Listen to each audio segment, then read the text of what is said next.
We are recording, I believe. I am Gwart. I am here with Eric Wall. This is my first ever podcast, so we're gonna do this very live.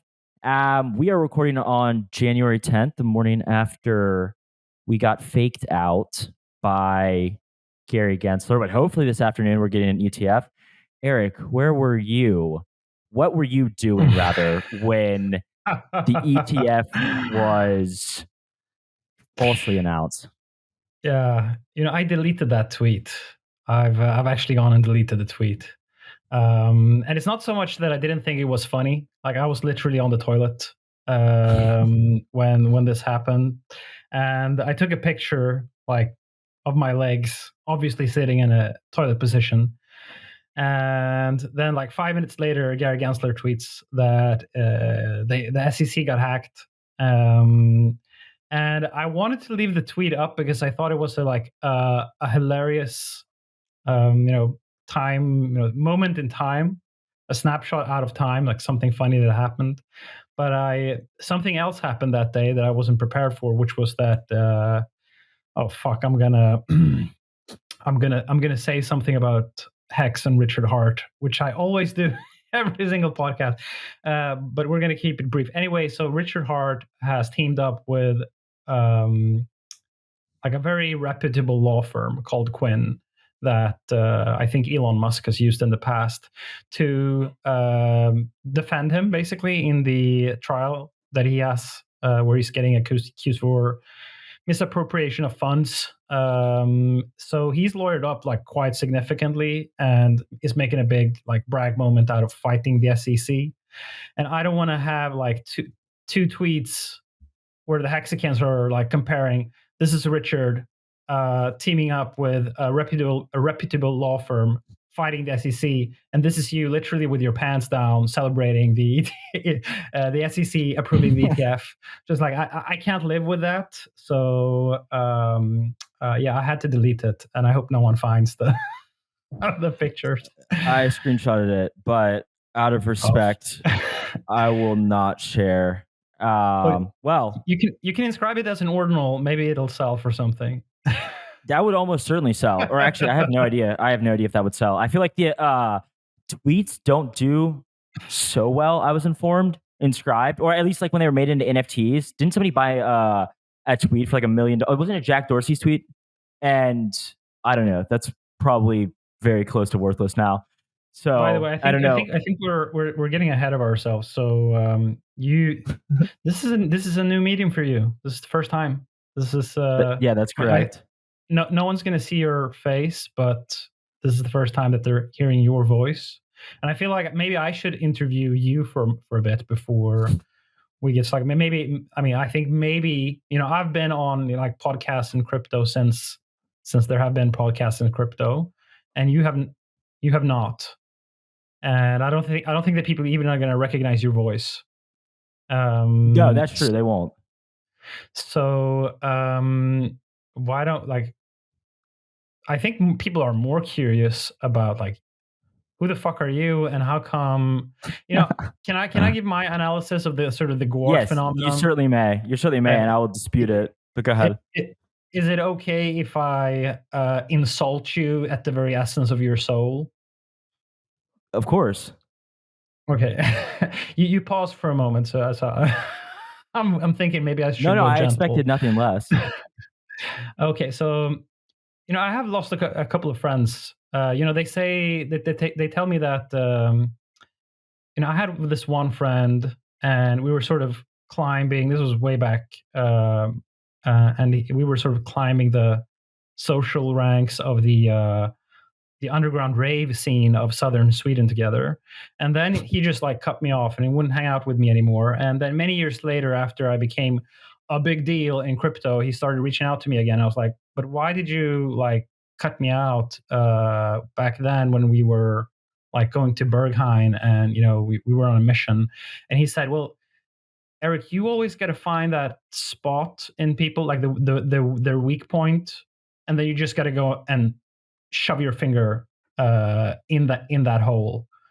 So I have a tendency to touch people where they feel, you know, I make Go people ahead, spit it uncomfortable. out. So here's the Gwart phenomenon. Okay, so the Gwart phenomenon is basically that you have this anon uh, Twitter character that is making all these references, like all these references about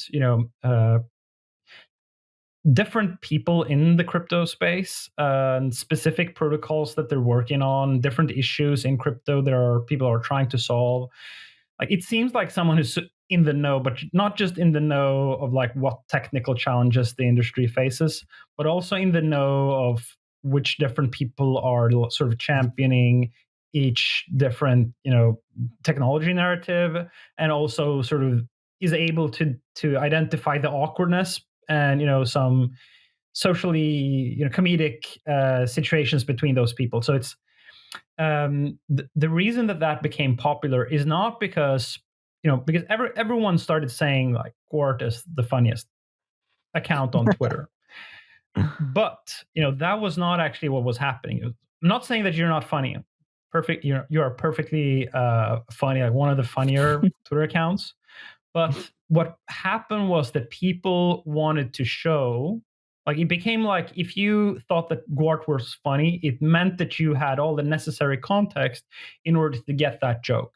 So it became like, I I think Gwart is funny. And then, the next guy's like, well, I understand Gwart humor too. I also think it's funny. And then, everyone just started like piling on to being a Gwart stan. And that's that's sort of how the thing came to be. So, they're using you as like a signal to boost themselves more than they're actually complimenting you. Okay, this was not nearly as offensive as I thought it would be. Is that Okay, it? well, that was it. That was it. That was it. Well, this is like quite a generous interpretation of what I do. I mean, yes, I would consider myself to be deeply unserious on Twitter. I think to the extent that I have done anything outside of the box, it's that a lot of what I saw in terms of the criticism or trolling on Twitter was focused on very easy targets in a sense. Like, and not to put you on blast here, but like for example, Richard Hart is a very easy target. Right now, I think you really deeply embedded yourself in that one, right? But I think it's not hard to make jokes or to chastise FTX. It's not hard to go after SBF and Luna and Terra. And these are things that what I saw, and maybe I'm being a bit generous to myself here, but what I saw was oftentimes in the industry, I felt like we would position ourselves such that we would point to Do Kwon and say, this is an example of a bad actor. And what we're doing over here is the good actor, right? Or and our in group, we're the ones building, we're the ones innovating. And these people sort of got almost and like for what it's worth, you have to understand I'm not like deeply critical, right? Like this stuff doesn't offend me, right? But I thought that there was sort of this almost these like sacred cows where people wouldn't really question the first principles thinkers, and that like, you can go after FTX, but like don't you dare go after a mechanism designer. And so I'm sort of somewhere in the middle where it's kind of like I find it's funnier to troll about the people who are very, very serious, right? And I'm not very serious. So I don't know if that provides any context. I mean, I think your read is sort of spot on. It's ironic because most of the people who probably find my humor I don't know, edgy or satirical. They're all like much more technical than I am. But I've been able to find sort of what you're talking about, those I don't know, maybe those little nuances to what they do or what they say. So yeah, I was not at all offended by what you said to offend me. So if that's the worst that I get, I mean, this is not bad at all. Okay, well, I was just briefing you. I don't know how easily insulted you are, but I think like from a historical context, the character makes sense because um, if we zoom out, like maybe this is not true anymore, but there was like some months after the FTX collapse where we had these, Sequoia paradigm. What's that one in the Singaporean fund that invested also in FTX.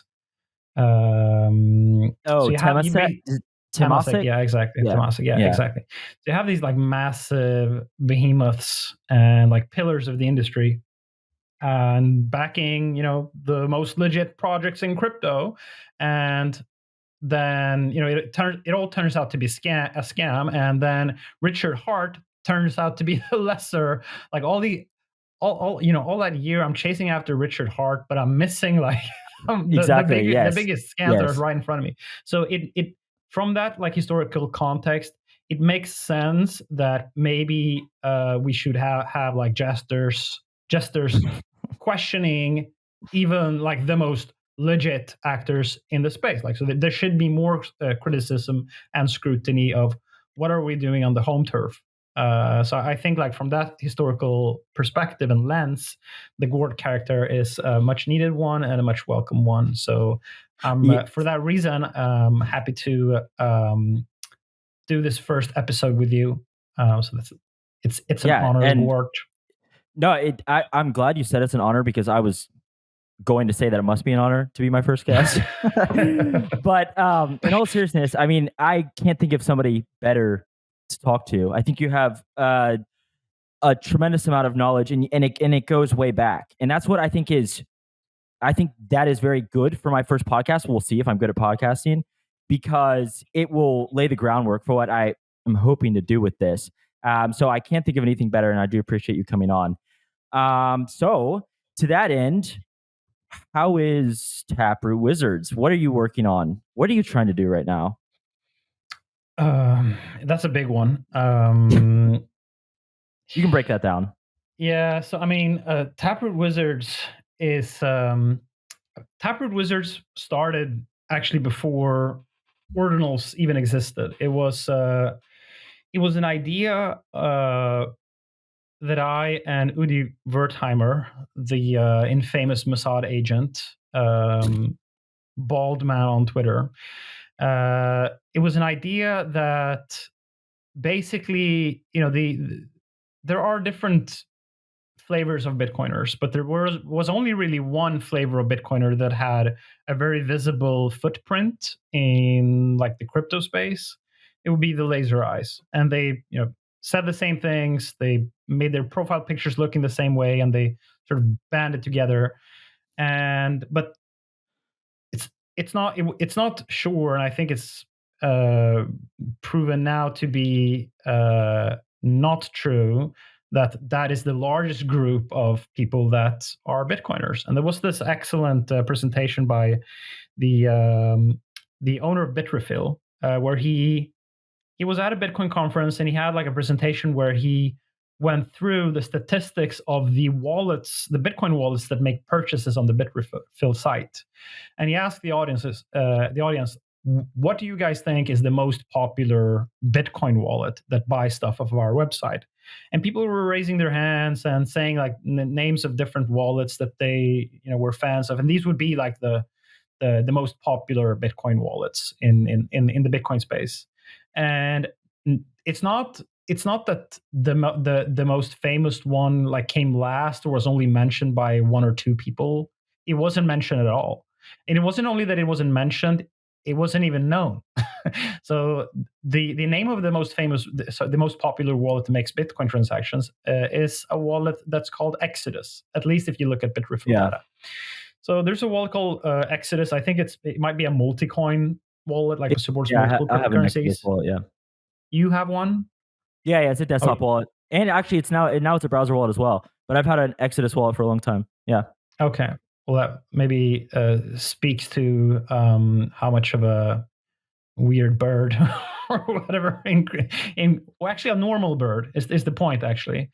So our analysis was basically that there is a group of people that are using Bitcoin, and they are Bitcoiners, but they don't necessarily resonate with the laser eyes, and it's just that there is no other way to show, like, how do you show that you absolutely love Bitcoin but you don't like what sort of the message that the laser eyes are propagating. Like, how do you get behind the flag of Bitcoin without saying that you eat food in a specific way, and you have guns, and you have all these weird, like, Right. specific dietary politics, and way to be a human that goes way beyond being a Bitcoiner.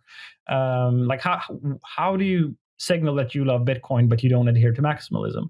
So we were thinking about, like, how do we give that group a face, and we, like, thought about the meme that actually the ad on the old Bitcoin Reddit, the R Bitcoin subreddit, which used to be the home of Bitcoin for a long time, actually, up until like 2017. Uh, Between 2013 and until 2017, that was like the home of Bitcoin, R Bitcoin. You would even have like core developers go in there, and they would have their specific flair, so you would see that that's a core developer in the conversation right now. So the ad of the Bitcoin subreddit for a time was this picture of a wizard that just, it said magic internet money, join us. And then that ended up becoming, not only, I think it was the most popular ad for any subreddit on Reddit ever. So the Bitcoin subreddit grew massively, and lots of new people became Bitcoiners just through that ad. And it was kind of playful, joyful, didn't take itself very seriously. It was the age of experimentation. Bitcoin is this magic internet money. Let's, like, use it. Let's see what we can do with it. And that's, like, diametrically opposed to what Bitcoin maximalism represents today, where they're basically saying that Bitcoin is a finished product, and it's already won, and it's just, you just have to, and a couple of years ago they were actually just saying that there's a mathematical formula inside the Bitcoin protocol itself that is going to make Bitcoin reach $1 trillion if you just wait for the issuance schedule to keep halve. Then just the math of it just means that the Bitcoin price is going to go to infinity. And there were people doing advanced econometric research on this, proving this to be not just a theory but a fact, and you had, like, the largest influencers and podcasters buying into that. So Bitcoin is obviously, like, not perfect, and even like, some of the most beloved and reputable core developers like Gregory Maxwell says that the biggest threat to Bitcoin is that if people at some point think that Bitcoin is finished and complete and doesn't need to change, if it ossifies prematurely, that is the biggest risk to Bitcoin, according to Greg Maxwell. And now there's a lot of people that are speaking about ossification, and they don't even know who Gregory Maxwell is. For those that don't know, listeners who don't know, Gregory Maxwell is like the Dumbledore of Bitcoin. He's like this. He's been around for such a long time. Has this You big, don't big think beard. Peter Wheel is the Dumbledore of Bitcoin? No, no. Like, Gregory Maxwell had a. He was Peter Willie implemented Taproot, for example, but it was Gregory Maxwell and Andrew Polster that invented it. Yeah. So Gregory Maxwell, I think, has been the originator of some, like, way more powerful ideas. He's a And genius, like, certifiably, I think. yeah, I think so, for sure. He's one of the smartest men that I've, like, Yeah. encountered on the internet. Um, Anyway, so we thought that we just want to, like, give a face. We want basically to change the culture of Bitcoin. We think that in order for Bitcoin as an asset to excel, thrive, the only way to do it is to change the social layer around Bitcoin. And the only way to change the social layer of Bitcoin, well, the leading theory that me and this Mossad agent have at the moment, is that we have to. So we're gonna. We've tried every possible thing. We're gonna have to try to do something extreme, because all the other things that we tried has failed. So the thing that we're doing now is that we're going to try to make the Bitcoin maximalists hates Bitcoin so much that they're willing to change it. So we have to work on the insides of the consensus rules, so that they are going to have to be the ones that start to promote change. Because right now they're the ones saying, Bitcoin is perfect the way it is. It never needs to change. The protocol is perfect, and this is just how it is now. And no small change, like nothing is going to make it into Bitcoin. You can always innovate on top of Lightning, and you can make Lightning better and stuff like that. But we're never going to change Bitcoin the way it is. So how do we break the cracks? There's this quote by Leonard Cohen from a beautiful song where he says, "There is a crack in everything, and that's how the light gets in." So we have to create a crack in That this. goes pretty hard. Yeah, it does. The song's good also. So we basically have to cook them out. So if we and by the way, I don't want to take credit for like everything that's happening with ordinals. I've tried, like, me and Uri didn't initially take credit for the things that were happening with ordinals. Like, what happened was that when the ordinals protocol was brand new, there were like a total of, like, let's say 100 ordinals that had ever been inscribed. That's the time when we discovered it. This was late January. I started tweeting about it, and then at inscription number 652, then we joined forces with a mining pool called Luxor, and we broadcasted to them a non-standard transaction. So this is a transaction that you cannot, for Ethereum people, this may be something that they have to wrap their This is heads around. standard. I thought this is outside of the mempool, right? Yeah, so we had to broadcast a non-standard. We can't you can't broadcast non-standard transactions. So non-standard means the blockchain considers it as valid, the full nodes considers it as valid, but nodes running on the network will not propagate the transaction. They will not include it into their own blocks, and they will not send it away to other miners. So it won't get into a block unless there's a miner that says, fuck the standardness rules. I'm going to put this in because it still has consensus validity. So what we wanted to do, the policy rule that we wanted to break was, there's a maximum size currently in Bitcoin that's like around 400 kilobytes per transaction. We wanted to get the full 4 megabyte, a full 4 megabyte transaction that takes up the space of an entire block, and just make that be a JPEG. So we worked together with Luxor. We got this JPEG filling up a whole block, and that sort of demonstrates that the entirety of the Bitcoin blockchain is, you can basically use it as call data in Ethereum. Like it's arbitrary. Right. It's an arbitrary storage pool. So I think that was the best way, like the highest signal way to get that message through, that an entire Bitcoin block can be a JPEG. So we did that, and that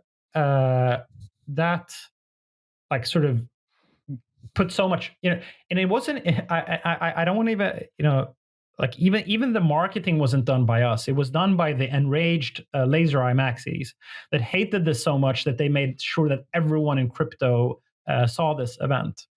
So like triggering the maxis has been like the marketing strategy for Taproot Wizards, and then they've just hated seeing Bitcoin being used this way. Like they hate JPEGs, they hate NFTs, they hate shitcoins.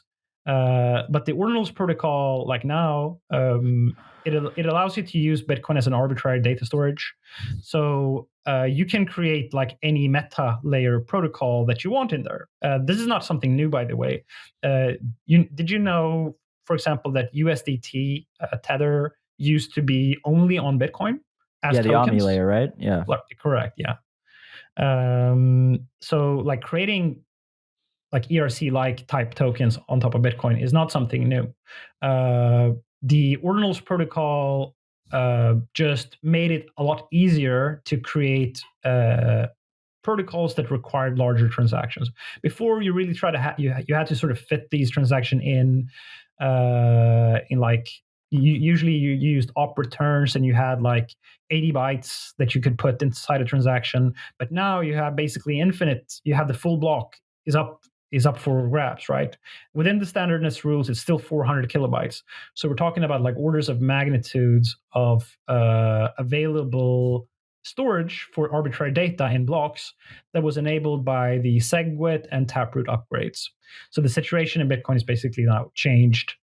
So what has happened since then is that there's been one guy, his name is Domo Data. He wrote the standard for BRC20 tokens.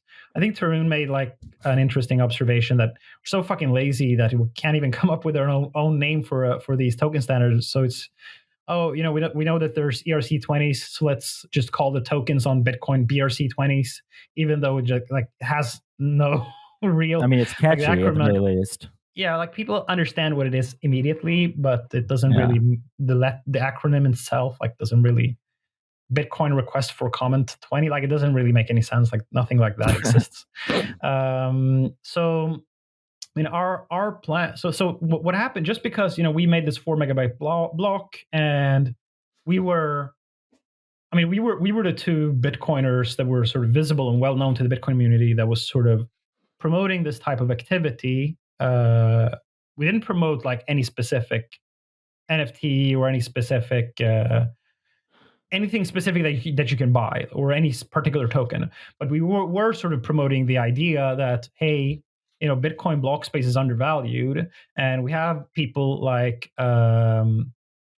Peter Todd is also one of a very influential core developer that has been so worried about like the declining security budget of Bitcoin due to the halvenings. This is what most people ask me about from the Ethereum side. Like, how can you be serious about Bitcoin when you know that it doesn't look like you have enough fee revenue generation? Right. Your chain is not going to be secure. You're going to have to you're going to have to introduce tail emission, and you're going to basically have you're going to have to break the 21 million cap.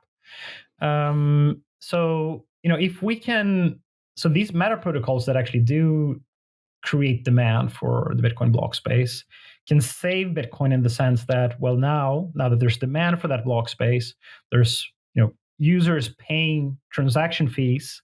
Now we have a security budget for Bitcoin. So and the so I mean we were sort of playing around that look, this whole thing is saving Bitcoin. I think like at its current stage it's still quite immature.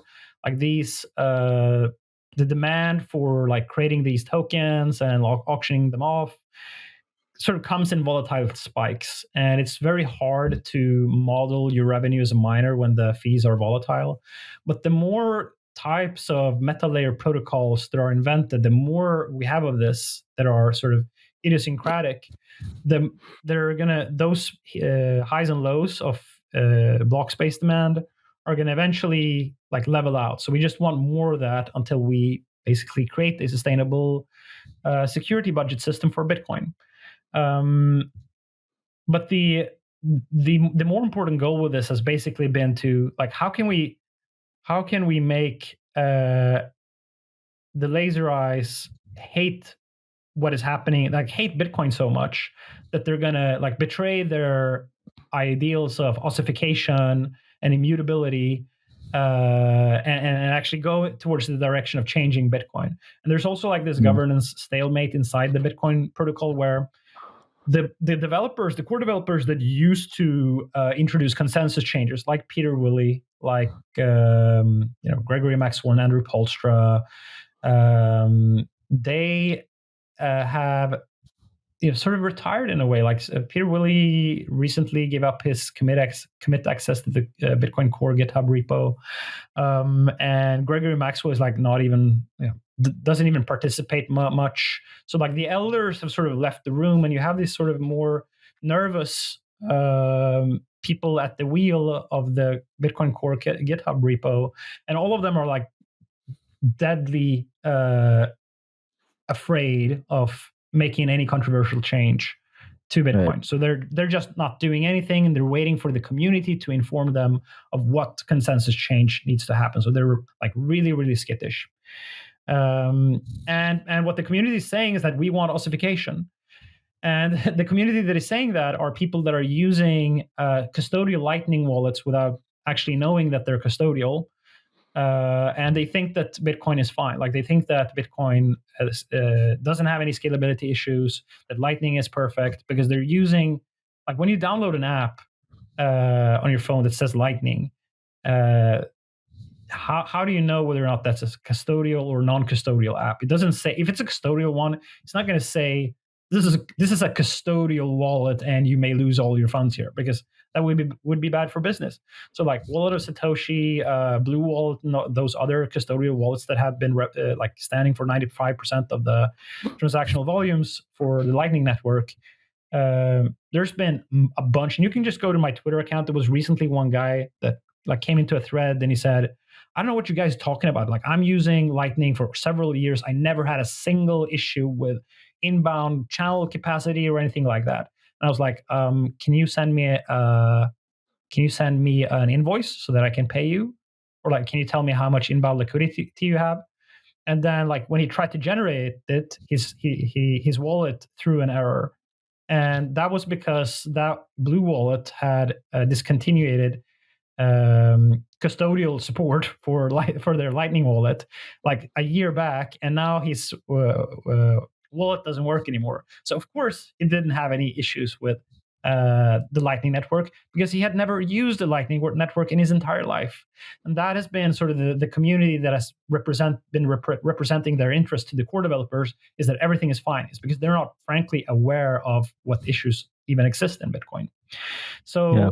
we've needed to do in order to like we are so deluded that we actually think that we are saving Bitcoin by spamming the blockchain with JPEGs.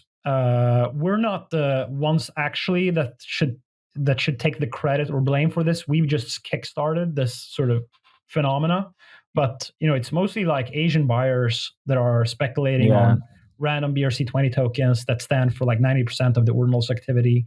That's that. I mean, that we didn't have anything to do with that except like making ordinals a popular thing.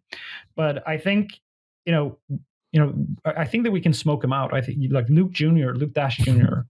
Yeah. Is when he's not talking He's about like he's eating pretty cats. mad right now. He's pretty he's pretty mad. I mean, he had a rough year though. He lost all his Bitcoin. Like his Yeah, computer that's told got me. hacked and he lost all his Bitcoin. So he had to take a job. And he took a job. He basically revived his old mining pool called the Eligius pool. That quite interestingly, the Eligius mining pool is the thing it's famous for is that they used to put prayers on the blockchain. With each block that they mined, you have like a Coinbase field where you can put some arbitrary data, and Luke would put his Catholic prayers in there. And that is the pool that he's now reviving together with funding from Jack Dorsey, the previous CEO of Twitter, founder of Twitter. And they are like aggressively trying to filter ordinals from and inscriptions from entering the blockchain. Well, However, the problem they've given three fee tiers now, and I think if you want to be unholy, you can direct your template toward the one that does allow inscription. So, but yes, I've seen what I've certainly been following this. Yeah, and I kind of regret even talking about them because it's so clear that they're going to fail. I think they know that they're going to fail, and I think that they're probably using it as a marketing tactic to be like, Yeah. we're the good guys that try to save the blockchain from spam. In the end, they're not going to do anything of that. They may mine like 5% of the total blocks that they make over the next year, may be censoring ordinals, but it's just like not incentive compatible. So it's more Yeah. like, I think it's more like a marketing stunt that they're doing basically. Well, let me So ask anyway, something really quick. Are you encouraged at all to see what they are either doing or saying they're going to do with Stratum V2 and I don't know what is it, like direct payout to miners through. I mean, they say Lightning. I don't know how feasible this is right now, but is it like direct Coinbase payouts to miners individually? I mean, is this something like? Let's look on the bright side for 1 second. Is this something that is encouraging? I mean, maybe this is not economically viable over the long run, and I think that you're right that this probably is not. What are your thoughts on that quickly? Yeah, so the direct payouts for miners, which basically means like when you create a block, the Coinbase transaction will when the moment that the block is mined, the correct hashers that contributed to that block will be getting the payment. Right, So it won't be like the payments go to a pool or a controller address that then distributes it later to the contributing parties. But that is actually, in my opinion, the far least interesting aspect of Stratum v2. Stratum v2 is a protocol that allows individual hashers, if they find the hash that solves the difficulty target, so it's a valid right, hash for a block, then they get to select which transactions are going to be in that block. So they're basically creating the blocks. They're the builders right. of the blocks. I would say this is like philosophically like going in a super valid direction. Like it's decentralizing block building away from these pools to the individual miners that are hashing on those blocks. That's Right. obviously very, very, very powerful. However, and I know that you may want to get into this deeper in a bit. So maybe this is a nice segue, but the more MEV that exists on a chain, the less likely it is that you as a miner alone, in Kazakhstan with your hash rate is going to be actually doing the block construction. Right. Because if there's MEV, then it means that you need some level of sophistication in order to mine a valid block. Basically, you have to run more sophisticated software. So the MEV trend is sort of making the Stratum v2 idea sort of unviable because unless we get something like MEV boost in Bitcoin, where these individual miners can actually find very valuable blocks on their own, the way the whole journey that we have to take in Ethereum, where basically have but even then, like even with MEV boost, you're still gonna fall into the same trap as Ethereum, where you're basically gonna have, well, you still need MEV searchers, and then you need relays. And what if the relay is now, so you have MEV boost, but what if the relay is like doing OFAC censorship? Right. Then those specific transactions are not going to get through. So yeah, I love Stratum v2 as an idea, but the idea of Stratum v2 would not survive in a high MEV generating environment on W- Bitcoin. Yeah. So What do you see as so you've talked about this. I would like to dig in a bit more. Okay, so on Ethereum, most MEV, I'm sort of generalizing right now. Most MEV is generated through the interaction with smart contracts.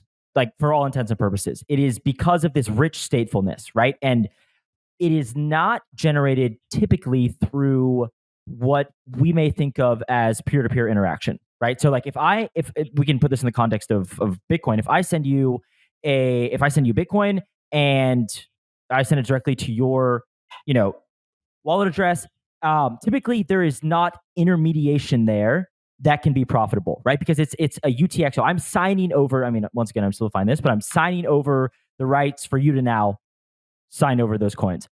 This is directly peer to peer. This is not exactly what happens on Ethereum. And most of Ethereum MEV is generated as a result of all of these different actors, right? Vying to see transactions before other people, front run, back run, sandwich. I'm very interested on your thoughts. So maybe I'll segment this into two questions. Um, What do you see as the future of MEV on Bitcoin? And does this require rich statefulness on the L1? And maybe an extension of that question, how feasible is this? So I don't know if that was 2 or 3 questions, but go ahead. Yeah, so I think let's use. I asked Phil Diane about like what's the actual proper definition of MEV, but I think let's use one that's a little bit more practical for this context. So let's use a definition of MEV that is the amount of money that you can make by creating a block, mining a block that goes that goes beyond just picking the most valuable transactions that you see in the mempool. Right. So if you do anything else, like if you're just picking transactions, like, okay, I like this one, it pays a high fee per the kilobyte that it takes up, and I like this one, and you're just sorting them basically by fee rate. Let's call MEV everything that allows you to generate more revenue than just doing that. Right. Keep in mind though that even sorting transactions by their fee rate would have been called MEV in Bitcoin previously, or actually it's still called MEV now, because in Bitcoin the way that the policy for Bitcoin nodes worked was that the first transaction that you see is the one that you're going to mine. It's called the first seen policy. Right. So Bitcoin miners wouldn't even, like, if you're sending 2 transactions, you're sending both of them to me, and in one of them you're paying $5 as a transaction fee, and in the other you're paying $5,000. The miner would still honor your first transaction because he saw it first, and then when he sees another one that's conflicting, then he just like, no, I'm not doing that. And this was the reason that the Bitcoin miners had such a policy was because it was believed by early Bitcoiners that it was in the best interest of the protocol to have, like, this was before Lightning and such solutions existed, where it was very cumbersome to receive a payment if you had to wait for a block. And in Bitcoin, a block can take anything between a couple of seconds or multiple hours. Usually takes around 10 minutes. But it's not that uncommon. Like, I saw it yesterday, a block that took like over an hour, over 2 hours, maybe, I think it even was. So that if that's like you're trying to pay a merchant, 2 hours gonna fuck up your day. Like, you're sitting at your computer, you want to know if your payment has gone through.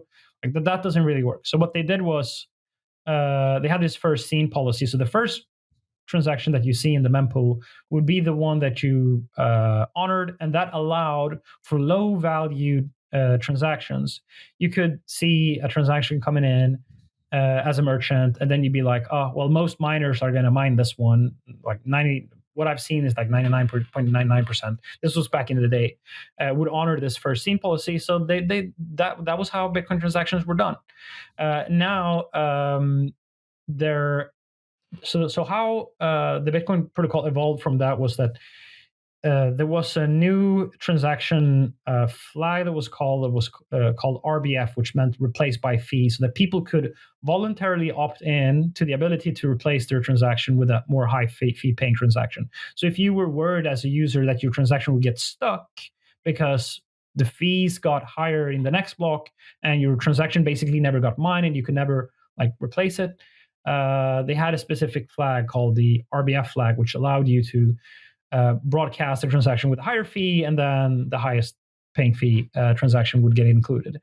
Now, there was one pool that just said fuck it to all these first seen rules and didn't even care about the RBF flags.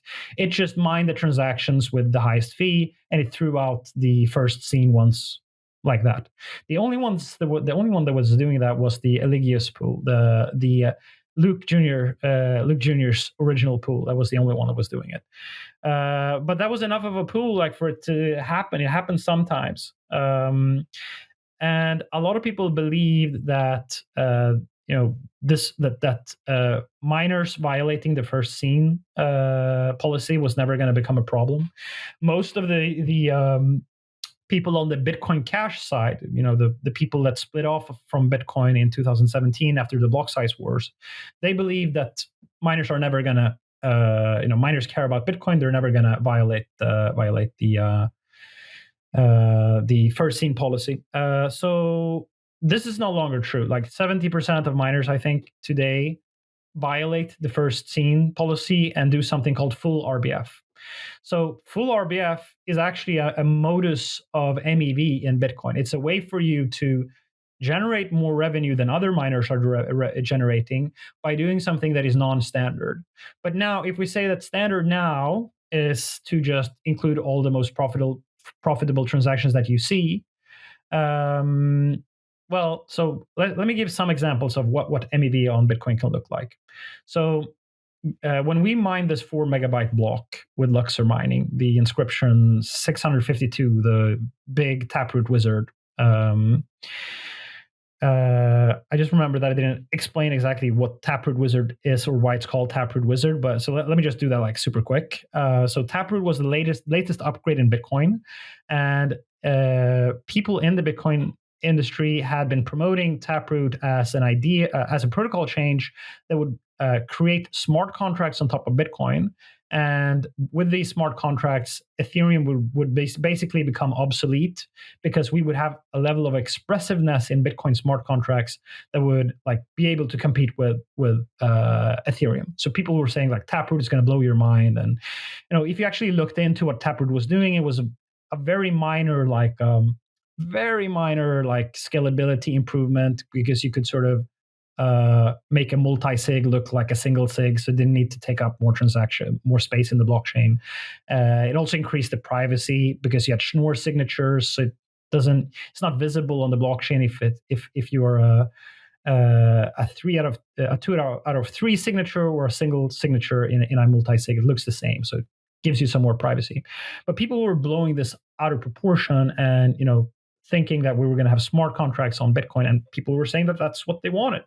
And then, a year after Taproot was upgraded, we still had like less than 1% adoption of Taproot, and there was basically no one doing anything that had any material. Like maybe some people had some fee savings somewhere, maybe some people had some privacy advantages somewhere, but Bitcoin is still not scalable or private, so it's like a really like small change.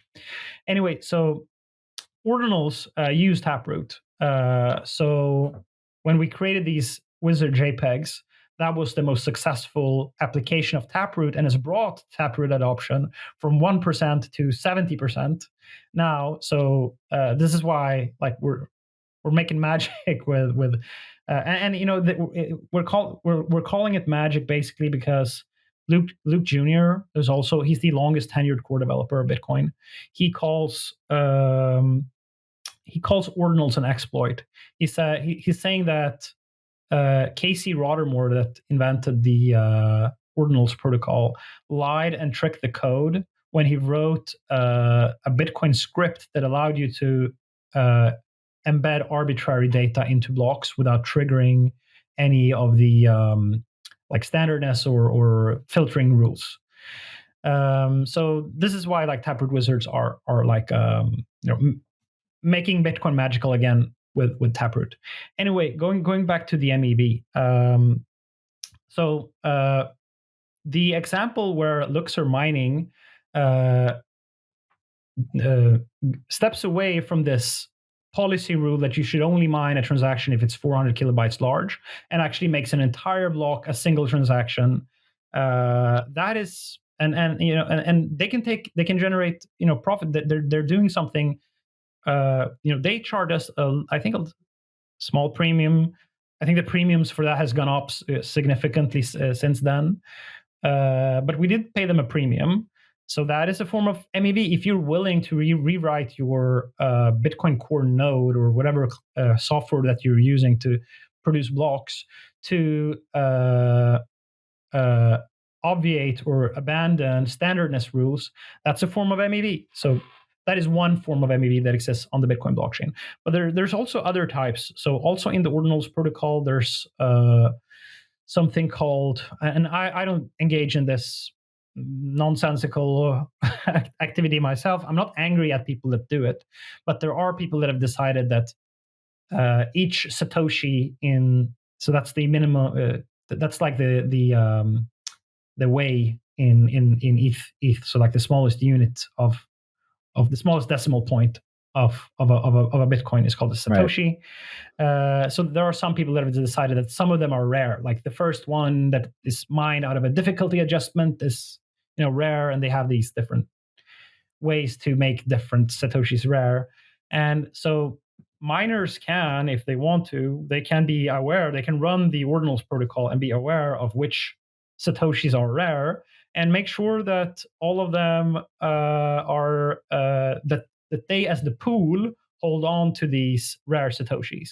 So the pool has a way to access MEV here. So they don't distribute these rare Satoshis to the other hashers. They just collect them in a wallet. Yeah, I think Amp Um, Pool is doing this right now, or yeah, Amp yeah, or F2 Pool. F2 Pool is the one that I've seen that Yeah, does it. FT yeah, Pool also does another thing that's that is interesting, and even more like I'm gonna, with each example I'm aiming to bring you closer to something that looks more like MEV, that in the way yeah. that That's what we want to exists get on into. Ethereum. Yeah, So F2 Pool, one thing that they do, so there's a protocol called Stacks, which is like a sidechain to Bitcoin, yes, and they have something. They basically have like each stacks block is an auction. You have the ability to create the next stacks block by sending Bitcoin to a specific address, and then you get to mine the stacks block reward. It's like a lottery based on like how many Bitcoins you sent in, and I think like you have a larger chance to win the stacks block reward. So it's like basically like an auction for STX tokens for the stacks protocol that's ongoing all the time. So, but if you're a miner, you can just like censor all the other participants in the auction, and you can send a stink bid for like a couple of Satoshis, and then you'll get the full STX block reward. So if you're censoring other stacks related transactions, then you as a miner will always be able to get SDX for an extremely low price, and then you can just dump it the same second that you get it, and now you have a profit. That is clear MAB that exists on Bitcoin today. And yeah, interestingly enough, this is not because of the ordinals protocol. This is not right, something that happened due to Taproot or anything else. This is something that can happen to any type of protocol that builds on top of Bitcoin. Ordinals and inscriptions that just basically opened up the door for way more of this activity to exist on top of Bitcoin.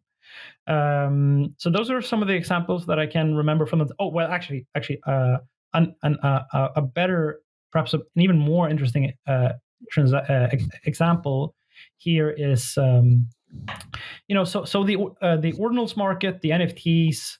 There is a way to make decentralized trades between Bitcoin and ordinal NFTs, and that's using something called pre-signed Bitcoin transactions. So what it right, basically means is that a Bitcoin transaction, let's say it looks like a box, and it contains several inputs and outputs. So that can be one person sending some Bitcoin to another person, and then it can be another Satoshi getting sent to another person in the same transaction. So you can basically, one transaction can basically create like an atomic swap. So there's actually two trades happening at the same time inside a block, because, well, I get your Satoshi and you get my Satoshi. And if now the ordinals protocol is involved, where this Satoshi now represents an NFT, not the Bitcoin, it's going to represent some small Bitcoin residual Bitcoin value anyway, because that's how the right, protocol works. But you can have 5 Bitcoin here and then some Satoshis here. And when you swap them to different outputs, and the buyer controls one of the outputs and the seller controls one of the outputs, that's an atomic transaction. So how these trades are conducted is that you'll basically have a seller who wants to sell an ordinal create a partially signed Bitcoin transaction and say to the world, here's the ordinal that I want to sell. This is how much money that I want to get for it. If you take this half complete Bitcoin transaction and you fill it up with the appropriate amounts, so that the transaction is complete, then you can broadcast that to the network. And when it gets mined, I get the bitcoins that I wanted, and you get my Satoshi. That's a PSBT swap, a pre-signed Bitcoin transaction swap. However, when people are sort of issuing an NFT collection this way, and these pre-signed Bitcoin transactions are getting flooded over into the mempool, what a miner can do is like, you can look at all those transactions and be like, well, actually, I wanted to be the one that participated in this PSD swap, so I'm just going to throw you out of the transaction and fill it up with my inputs and outputs. So when you have a collection that is, for example, doing a free mint, like here's a popular artist making a free mint, or because NFT issuers generally want to have the mint at below market prices, because they want their community to be up, right? You want your whole community to be 2 or 3 times up from their buy price, so they're like loving you and spreading your message and promoting you and like allowing you to make more collections and stuff like that.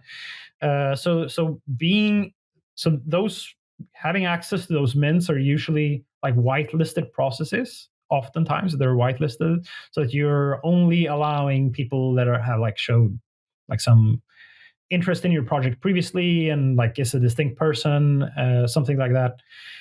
So what we had a couple of occasions where and this was not the case that it was a miner that was doing this, but it was a bot that was running that just looked at the mempool and then just replaced those pre-signed Bitcoin transactions with their own minting inputs and outputs, and set a higher fee rate. And because most of the Bitcoin miners are using full RBF these days, they would mine those transactions instead.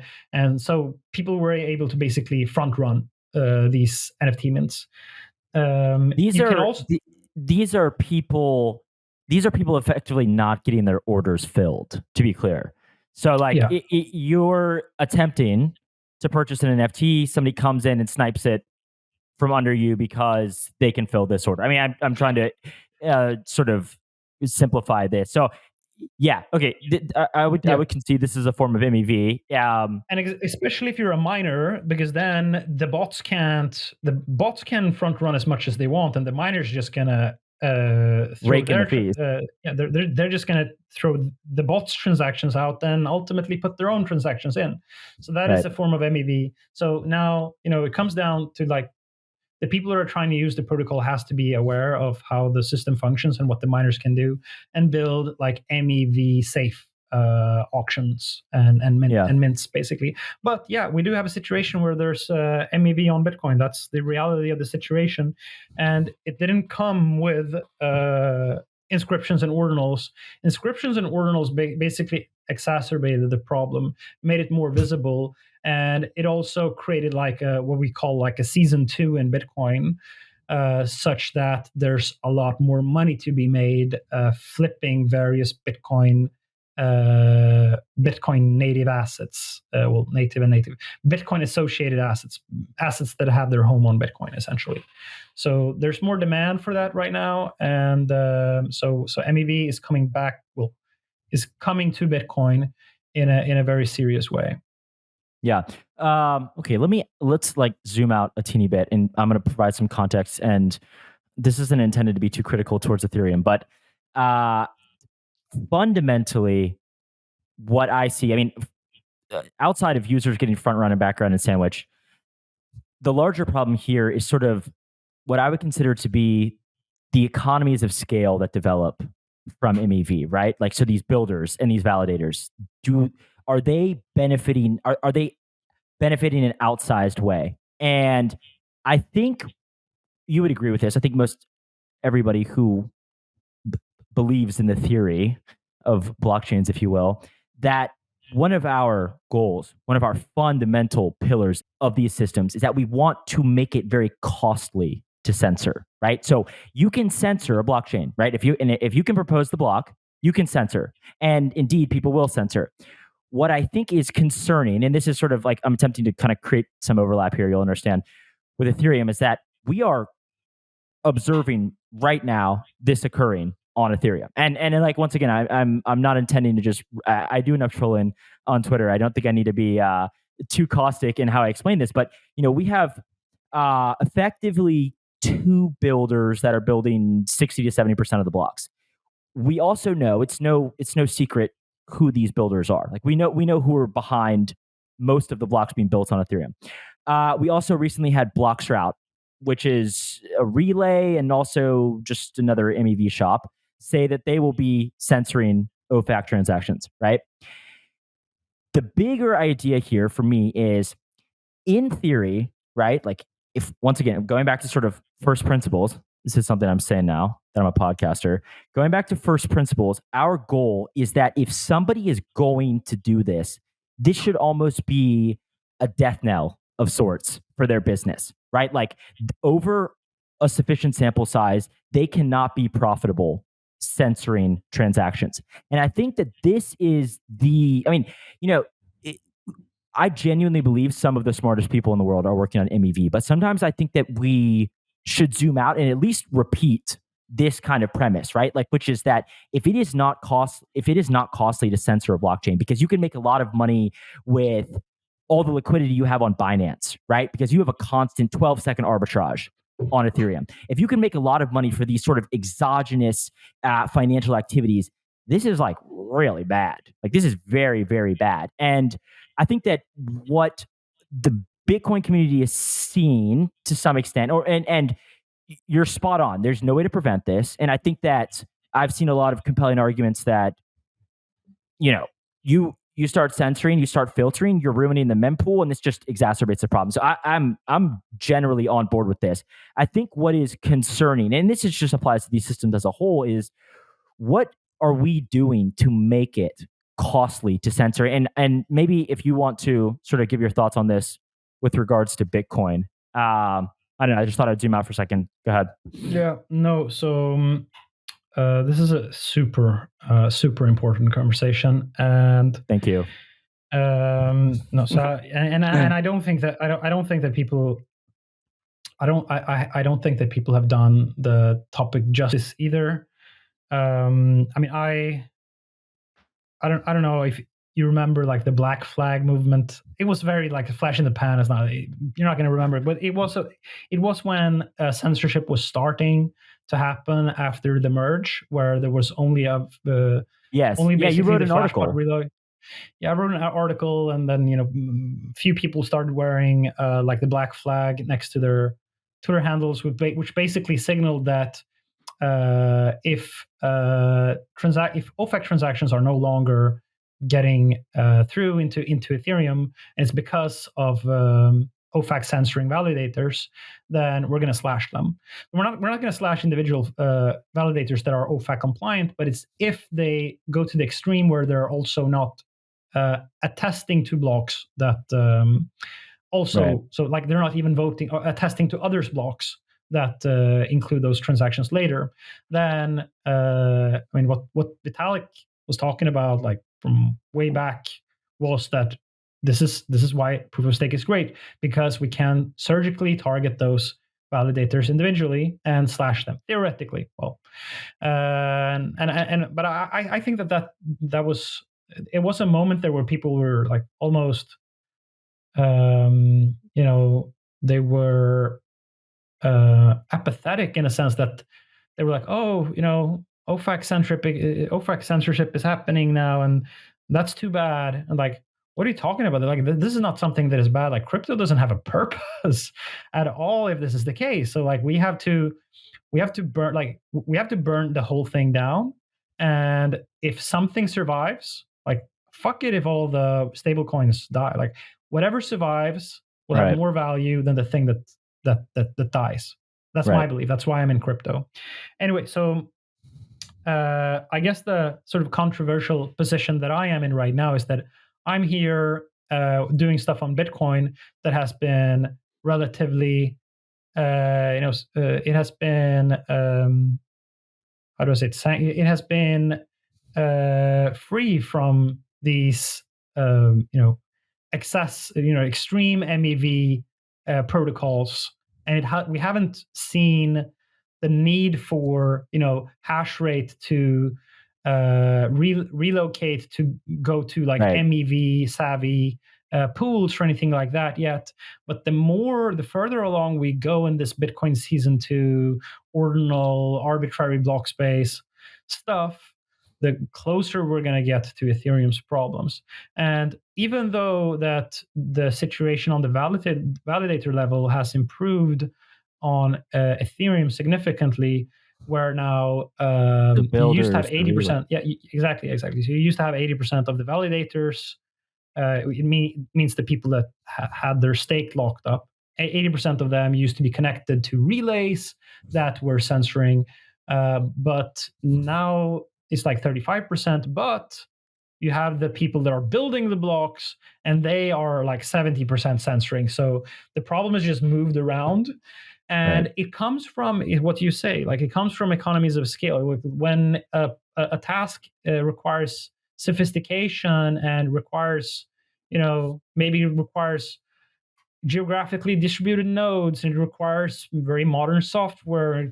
It requires software that's iterated upon to find the best practices to extract MEV.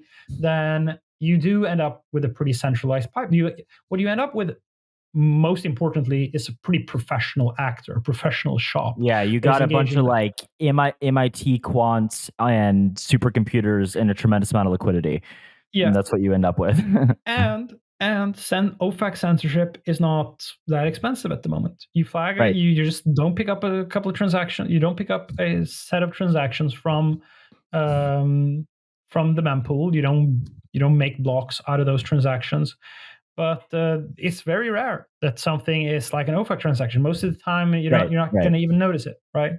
And the more people do this, like if it gets to a point where like almost everyone is OFAC censoring, then those people are going to stop making transactions on that blockchain.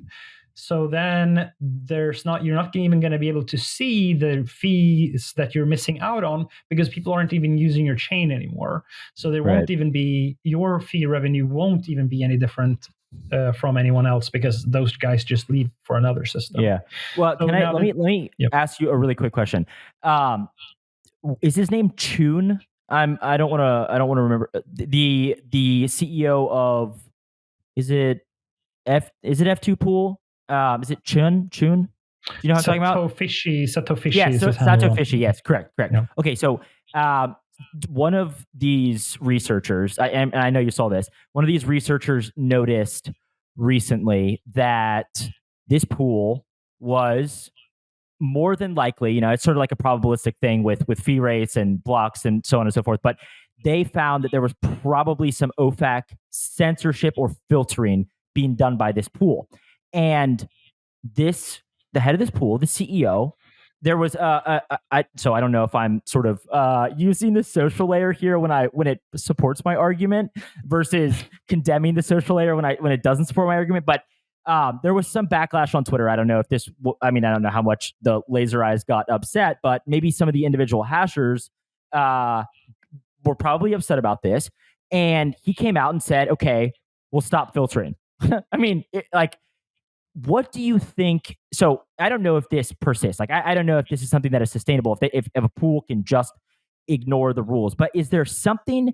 And I'll finish by saying I tweeted. I mean, it's not that I have a far reach, but I tweeted like, look, this guy got backlash because they were censoring, and he said, okay, fine, I'll stop. Sorry about that, right? Yeah. And I'm sitting here and I'm looking at, you know, Beaver and rsync filtering OFAC transactions. I'm like, hey guys, why don't you just tell them to stop? Right? Like, so what do you think? Are there advantages that Bitcoin has? I mean, geographic distribution, right? This has long been, or I guess maybe not long been, but more recently been purported as something like, the natural geographic distribution of energy is something we have on our side. And it maybe was coincidental, but it is fortuitous. Is there something advantageous, do you think, in the long run with Bitcoin? And also, I mean, I'm not, I troll a lot about Ethereum, but I'm not like I'm not a hypercritic. Like, what do you think about this? Like, do we have solutions to this? Yeah, so with Satoshi, the whole reason that he could just like be like, okay, I'll stop, must have been because he didn't have a legal. There was nothing legally binding him to conducting that censorship. If it is the case that he's, I mean, this is the reason that Flashbot censors, right? It's not because Flashbot hates Ethereum and doesn't respect. You have some of the most censorship-minded folks in the world at Flashbots, and I know Right. several of them. But they, with their company structure or however it happened, it was just like they had too many people that were in the U.S., like U.S. domiciled residents, native citizens, that they just couldn't. They just couldn't do it because, I mean, and it's not like what we do on the blockchain doesn't lead to you getting thrown into a prison cell. That is like actively happening now. You have Alexei Pertsev and Semenov, the other guy, Roman Semenov, getting thrown into prison cells for we don't know how long. So, like, yeah, at some point, those worries are going to take hold. And so right now there is not a so validators in Ethereum don't currently have this legal onus on them to censor. That's, at least I saw a Coinbase person at Coinbase who said that there's nothing in the law that makes it so that they have to do OFAC censoring at the validator level. I think that the builders are kind of, they don't give a shit. They're like, Well, they make so much money. Yeah. Yeah, they're making tons of money, and they're like, they don't even have to be. I mean, they're not even visible. Like, people don't even know who they are. With the stakers, we know, okay, this is Right. like Coinbase, and they can get slashed. The builder, you can do nothing to him. Like, how do you Right. punish the builder? So he takes no like community danger to him by censoring. Anyway, I want to sort of make it back to the point with Bitcoin, because I was, on the one hand, that I do feel that Lightning has issues. We need better layer 2 protocols on Bitcoin. And the only way that we can get there is to create a high fee environment on Bitcoin so that we can, first of all, discover that Lightning sucks and it doesn't work. And that has been happening over the last couple of weeks. And then we need to create a type of protocol that has better user experience so that people use it non-custodially without even thinking about it.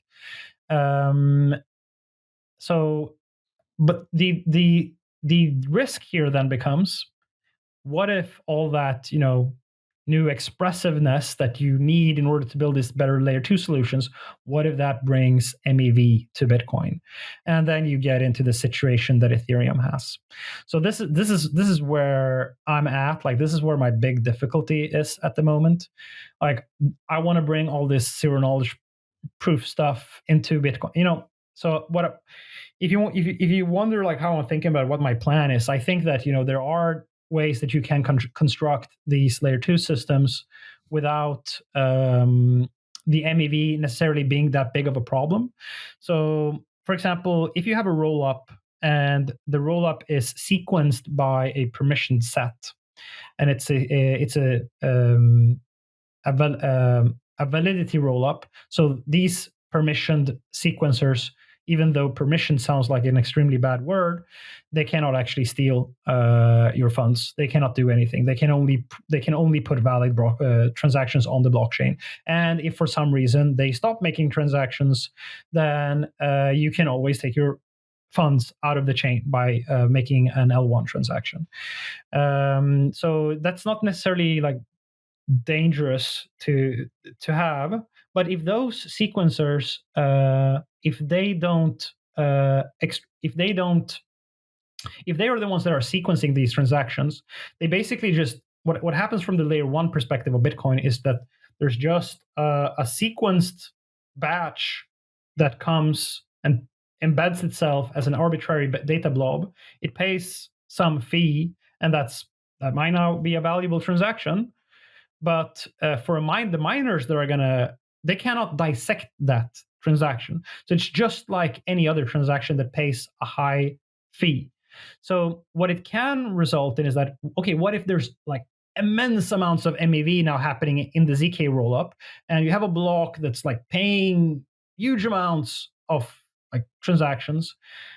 Maybe the miner didn't like, maybe the miner wants to like reorg the chain back to a time where um, this block didn't end up in the Bitcoin blockchain, and they try to become like validators in the sequencers in the ZK rollup somehow, so they get to be the ones that mine this extremely valuable block. So there are like reorg risks that can happen when you have very high when you have very very volatile MEV spikes or like transaction fee spikes on Bitcoin.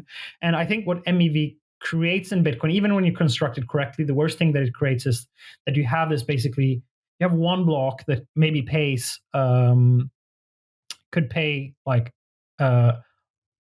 let's say it pays $300,000 in transaction fees, and then the next block pays $500 in transaction fees.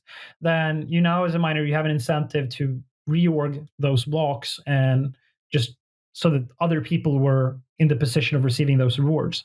But that is a very different problem than the like pipelining, Right. transaction Right. pipeline building problem that we're Right. talking about in Ethereum, the thing that leads to like censorship. So I think that that's something that we can deal with. But that said, though, that the MEV has this tendency to it where like you think that you can encapsulate it. You think that, oh well, I can confine the process through like a sequencer, or even with Right. the drive chain idea, like Paul Storch has this idea that, well, if you there's something called BIP 301 where Yeah. you're basically auctioning off the revenue from the drive chain in a single transaction that Right. the miners Well, get to. yeah. Uh, I think like it, yeah, this is a good example from what I have observed with the discussion around drive chains. Is like there's this premise that if you have blind merge mining, right? Like so that what effectively what you're saying, not entirely dissimilar to a ZK rollup, whereby the miner is just always selecting the highest fee from these L2s, right? But the thing is, it's like the blind aspect doesn't really matter because if they can make to me, okay, so this would be my counterpoint, and I mean, you don't obviously certainly don't have to listen to me, but the way I see it, and I think it's been corroborated by people who do understand this very well. Like Shinobi has had very long conversations with Paul Stork about this. You know, if miners can make a lot of money by being effectively the sequencers on these L2s, they're going to want to do that. So like this kind of blind part of it is it's almost irrelevant. Now I know that Paul would fire back about this, but I will say, yeah, I have sort of the way that I view drive chains is I'm not entirely optimistic about it. I'm less. I think you're probably a lot more knowledgeable in the ZK aspect, obviously, and so I'm kind of interested to hear that. But yeah, I think this if miners can make more money, right? Like obviously in validating or sequencing these L2s, like they're going to take that on. And I do think that is, I certainly think that's a risk in terms of centralization. Yeah, and to summarize that into something, by the way, I don't know. So I think your audience is mostly Ethereum people. I don't know if they're going to understand what the fuck we're talking about at all, because we're talking about so like, nitty gritty Bitcoin I don't know stuff. who my audience is. Okay, well, I see you mostly like talking about like Paradigm Yeah, folks yeah. and Hasu and like My homies. but so what how I think about this issue is that the issue that we're talking about is that you're basically going to have one chain over here that is going to settle on this other chain over here. And the protocol designers want to make sure that all the MEV sort of gets compressed in the single transaction that Right. gets picked up by the layer one. I think that's like my experience of MEV is that it leaks out everywhere. Like Right. if you try to confine it and try to pipe it through this little hole that you want it to go in through, it's going to find some other way to leak in and affect the underlying system. That is my fear. So what I was going to say is that I think that yes, Bitcoin need other layer twos, but I think that we should also learn a lot from the Ethereum space and see like where their struggles has been, and maybe we can build better second layers on Bitcoin than Lightning, but maybe we don't need fully expressive second layers. You can Yeah. have, for example, I think an excellent second layer on Bitcoin could be something that okay, it allows you to do uh, this PSBT swaps, like some swaps, like some very basic DEX swap transactions. Maybe it would be very nice if you could have private transactions in that layer too. So you could have Zcash style privacy transactions, and you could allow for some like covenants and some other things, but you could basically create like a hampered, almost like disabled system that gives you the excellent UX that people have come to experience from some rollups. Like it's super easy. Just give me an address, I'll send it. No routing, no bullshit. Like you can be offline, receive how many payments you want without having any inbound liquidity. And you can also do some pretty interesting like vaulting features, for example, if you want to like if you wake up and you hear that your wallet got stolen, all your apes or wizards are now on the run, you have like a 24-hour period where you can claw those back to the main wallet and get them back.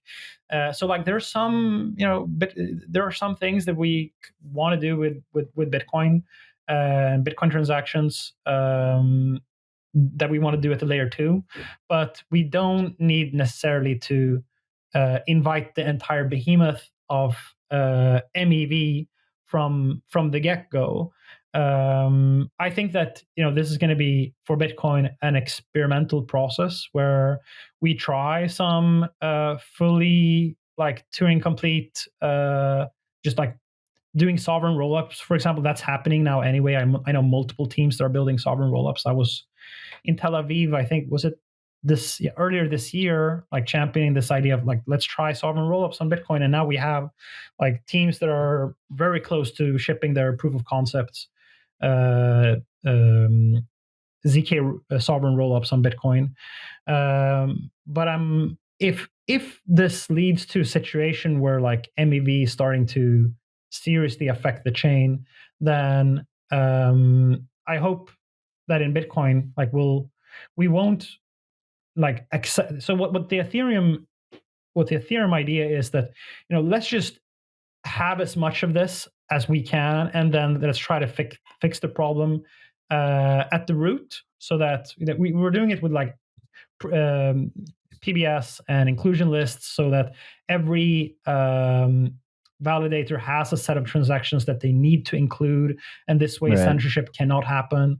But the Ethereum system is still a little bit in flux. I'd say are they going to solve it, or are they not? And before we invite like that level of MEV into the Bitcoin system, we should at least see that the Ethereum people have Yes, figured I out. agree. And Or also I'm honestly happy to hear you say this because you know once again, not to be too critical, but you look at some of these. I think you're kind of referring to this idea of MEV accelerationism. Everything is accelerationism now that yeah, yeah, we have AI around. Every new tech you want to accelerate as fast as possible. So there's these kind of MEV accelerationists, which are like the premise is we're just gonna like let it all play out to see where this sort of develops within the cog that is the block building supply chain, right? We'll see where this develops, and then we'll like cut it off at its source, right? With the inclusion list and PBS and trying PBS, and nobody actually knows how that works. And I mean, I am probably very much in agreement with you in the sense that I'm observing what is going on, and I'm saying, okay, there's basically two block builders. I'm being reductive there. There are more than two block builders, but two block builders are building the majority of the blocks. They're making a lot of money doing it. We have a very profitable relay now that's censoring. It's like I don't know. Like, how is this acceleration going for us? I have mixed feelings as well, and I obviously don't have the answers. And I do believe. I mean, I know some of the people at the Ethereum Foundation. I do believe that they are very smart and they understand the problems and they're trying their best. Do I know if this is a solvable problem? I'm unconvinced thus far, but I would generally agree with you insofar as like we should probably observe what's going on before we, you know, tack on drive chains or something sort of drastic that really could mess with the incentive structures. Yeah. Yeah, I have to think, like, we're getting so deep in the conversation because I am like a drive chain advocate. Chill, Uh, chill. yeah, no bags, but I think that the situation that we've gotten into with like Lightning and the lack of privacy for Bitcoin um, is right now the fears of MEV on drive chains. I think that they are there, like for sure. Like I said, with this blind merge mining thing, you're still going to end up in a situation where miners might be incentivized to fee snipe each other. There may be some increased reorg risk, and also to your point, like that, yeah, miners may also run more powerful software to like engage directly in the MEV extraction themselves. But there's also like what's on the other side of that equation. On the other side of that equation is that we don't have working like transactional layers with good UX. We basically on the other side of on the other side of the equation, you have 95% using custodial wallets with zero privacy, and that is also not a fantastic. So I'm thinking that you have to pick your poison, and yes, drive chains has a little bit of poison in it. uh, ZK rollups, fully expressive ZK rollups, also has a little bit of that poison in it. However, there's not that much that we can like. Oh, okay, we're not gonna like let that happen because, as I explained, it already exists through stacks, right? Stacks also introduces that same problem. Yeah. I mean, like, yeah, okay, so I would generally agree with that. I would also say that, Stacks is a relatively small percentage, of Bitcoin transactions. So I like It's just just because they're unsuccessful. If they are more, if right, Saks was a right, more okay. successful protocol, there would be more MEV there. Yeah, It's yeah, just that, certainly, yeah. certainly. So What do you so think? so yeah. So I'm just saying that we cannot we so sort of take the other side here in favor of the we have this EAC, DAC, and in Bitcoin we can call it like BAC. So to their point is that uh, these problems already exist anyway, regardless if you work towards creating sovereign rollups on Bitcoin or you enable drive chains. It's not to say that that problem wouldn't have show, because right now it is showing its face. It's in a small extent with on it with F2 pool and with this auction that they're running on stacks. But if you start to have massive amounts of MEV on stacks, well, then people are going to start to want to become stacks block producers, and they're going to collaborate with miners and reorg Yeah. the block order and make sure that their stacks block gets included, not the other guys. So I mean, to their point, like the cat is like out of the bag with its ears at the moment, and we can like try to strangle Bitcoin and try to play it very, very safe, and ultimately hamper like years and decades of innovation and like product and tooling that could have happened for drive chains, just because we were afraid of a problem that we would have faced eventually anyway.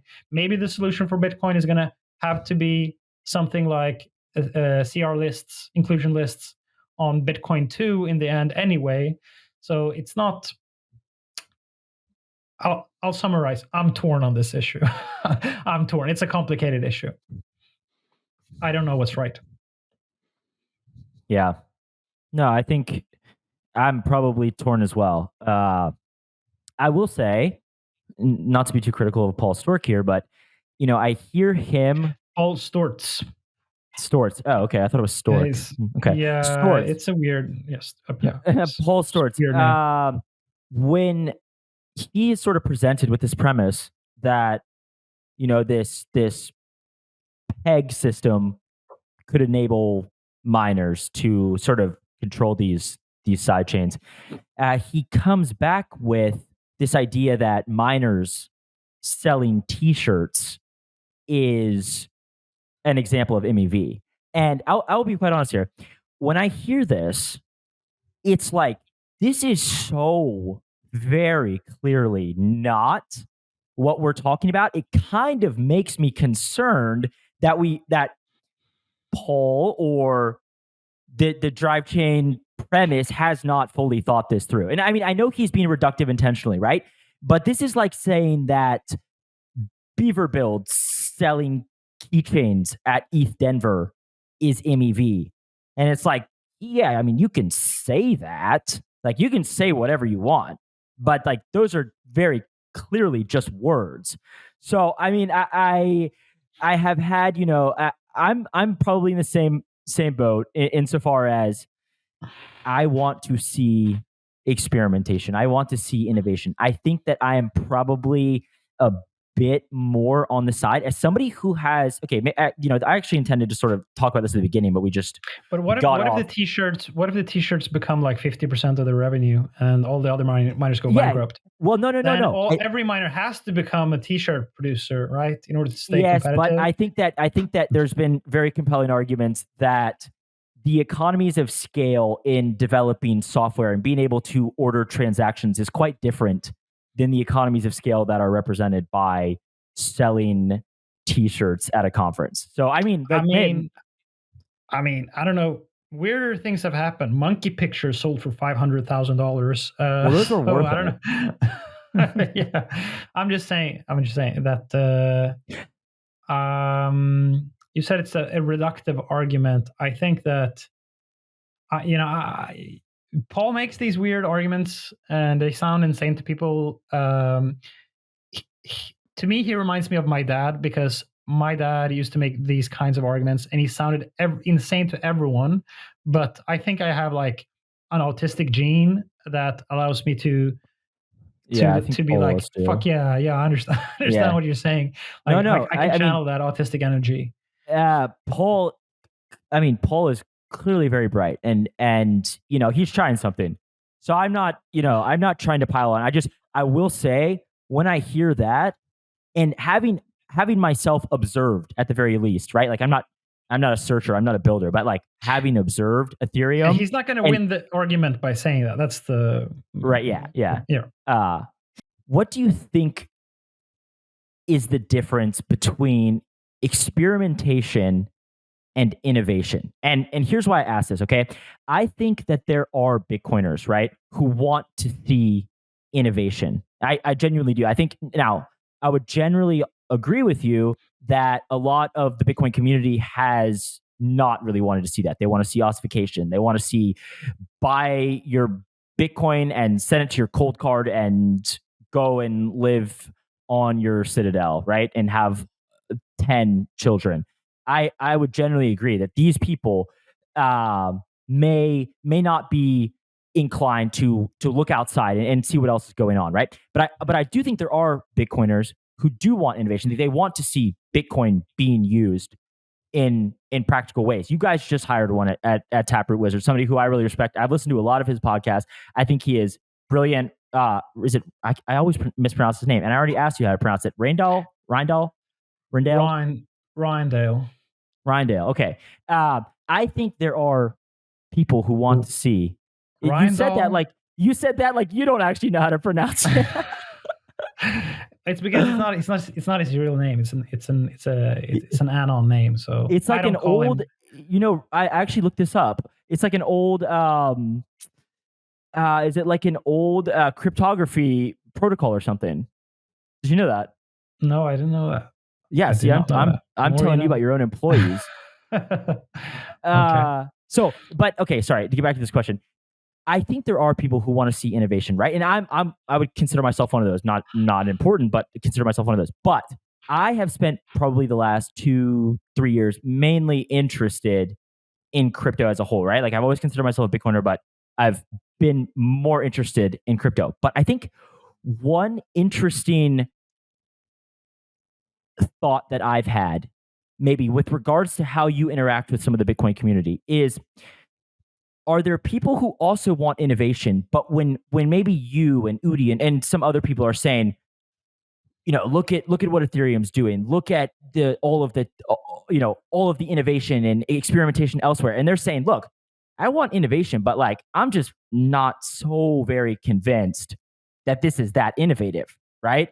And Mm. so this is like I think sometimes I wonder if it's less about people being very sort of turned away from changing Bitcoin or making it more productive versus what we define as innovation first. Like we have to maybe agree on what is innovation before we can disagree as to whether or not we need it. So Yeah, I'm interested to hear your thoughts.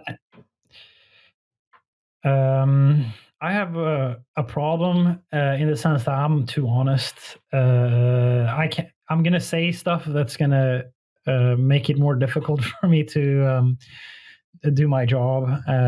But I agree with you in the sense that it's been kind of disappointing. You know, I've been promoting Ethereum for a long time, right? So I've been on podcasts talking about the wonderful potential of decentralized finance, DeFi. And 4 years ago, I was sitting on a podcast and I was saying, well, you can be in Africa and you have some Bitcoin and like, you're getting a salary next month, but you need to spend some money now. Well, you can now trustlessly put it into Compound and take a USD loan and then spend that. And then when you get your money, you get your Bitcoin back. It's like it's without any intermediaries or KYC or anything, you can now get a loan on your collateral. Okay.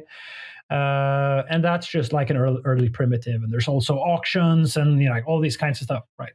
But I haven't myself used this once, like this ability to take that loan even once. And so Dexes I use a lot. So I use decentralized exchanges a lot. But what are the assets that I'm swapping between? It's usually like all the tokens that we have are usually related to more infrastructure. It's like infrastructure protocols, infrastructure and infrastructure and infrastructure for what? What is the ultimate use case that all Yes. that infrastructure and liquid staking tokens and all, like, what is it all producing? Like, what is the use case?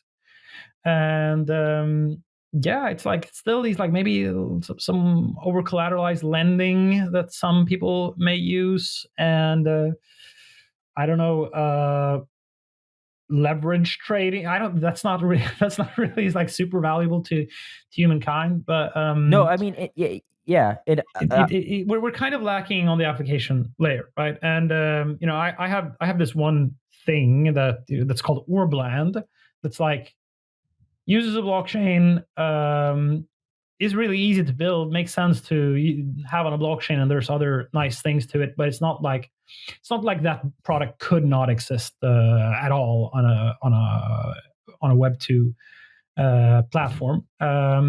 So yeah, it's like when you're saying like why does Bitcoin like need to learn so much from Ethereum when Ethereum is like 70% censored at the builder level, and it seems like stake is just getting rehypothecated endlessly through native yield blast eigenlayer stuff. Like the Yes. consensus that with it, Vitalik did not want to be overloaded. I'm sorry, it's getting very overloaded in various ways. And like, what do they have to show for it? Like, what is it that is so awesome with Ethereum and all this infrastructure? Like, what makes it worth it? Um, and I'll say so. What my answer is that the simple answer that we still cannot get away from is that Lightning is a bad protocol to make peer-to-peer transactions with. And Lightning is the only layer 2 solution that Bitcoin is able to have to do like transactions at scale. It's also the only So real layer 2. except for Fuel, which is the Fuel. Fuel version 1. Fuel version 1 with a total TVL of $528 is a real optimistic roll-up that is also a real layer 2. Shout out Fuel. One other point, I wanted to make another point on that. By the way, have you seen this conversation between David Hoffman and Dankrad Feist? Yes, regarding data availability layer, yeah, and what constitutes a roll up. And Dankrad, and Hoffman is saying, well, now you can have roll ups with all kinds of data availability modes, and you can use Celestia. By the way, I'm a Celestia investor, but I'm actually going to say some things like slightly negative about Celestia here, so it's fine. Anyway, so what the main innovation here is that we've made it socially acceptable to call roll-ups that use other chains for their data availability to be roll-ups that are just modular and just use other. Like that those used to be not called roll-ups. That was the definition of not being a roll-up, when you have your data not on your chain, right? But now we call them roll-ups. So now roll-ups can change their DA mode, cut 95% of their costs, and still be called a roll-up. So obvious choice for many roll-ups, like, okay, we can throw out 95% of our costs, and there's just some nerds like Dankrad that's going to say, that's actually not a roll-up, though. An even more interesting point to that is dank sharding. So with dank sharding, that is a new mode for Ethereum to save its for storing its call data. But those data blobs are ephemeral, and full nodes will generally prune them after like a period of 2 weeks. So the data even on Ethereum will not be like default stored by the nodes forever. So rollups on Ethereum are also not rollups, because the definition of a rollup is a layer 2 system that by default the full nodes of the system store that data. So Ethereum rollups are also not rollups post dank sharding, so then Dankrad can't really have that argument anymore, so the whole thing sort of dissipates. By the way, what was the thing that we were talking about right before that, before I went on that tangent? The last thing I recall, I was so entranced by what you were saying. The last thing I recall was experimentation, innovation, layer 2s. Yeah. So I was talking about Lightning. Yeah. So there we go. Yes, Lightning. The only real L2, and then you said Fuel. So Fuel exists. It's a real roll up. But I mean, for me, it all comes down to, we need good layer 2 wallets for Bitcoin to make cheap payments with static non-custodial receive addresses, with high degrees of privacy, with no inbound liquidity, and that is not possible with the current set of features of the Bitcoin layer 1. That is fundamentally impossible. So we need better layer 2 solutions. So I'm actually not saying that we need all that DeFi nonsense bullshit, NFT garbage crap, and MEV that leads to censorship. I'm just saying we need better layer 2 solutions.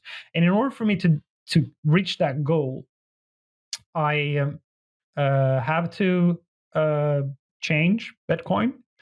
And because you cannot just go and change Bitcoin without changing the culture of Bitcoin. So right now, what Taproot Wizards are about is to promote and create a new culture in Bitcoin by number one, making the current set of Bitcoiners so fucking frustrated that they'll fork themselves off the chain in order to censor ordinals or something like that.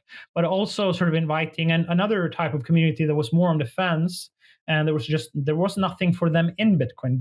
Going to the conferences and meeting a bunch of insane people talking about their weird food habits, and sunbathing their balls and whatever these people do.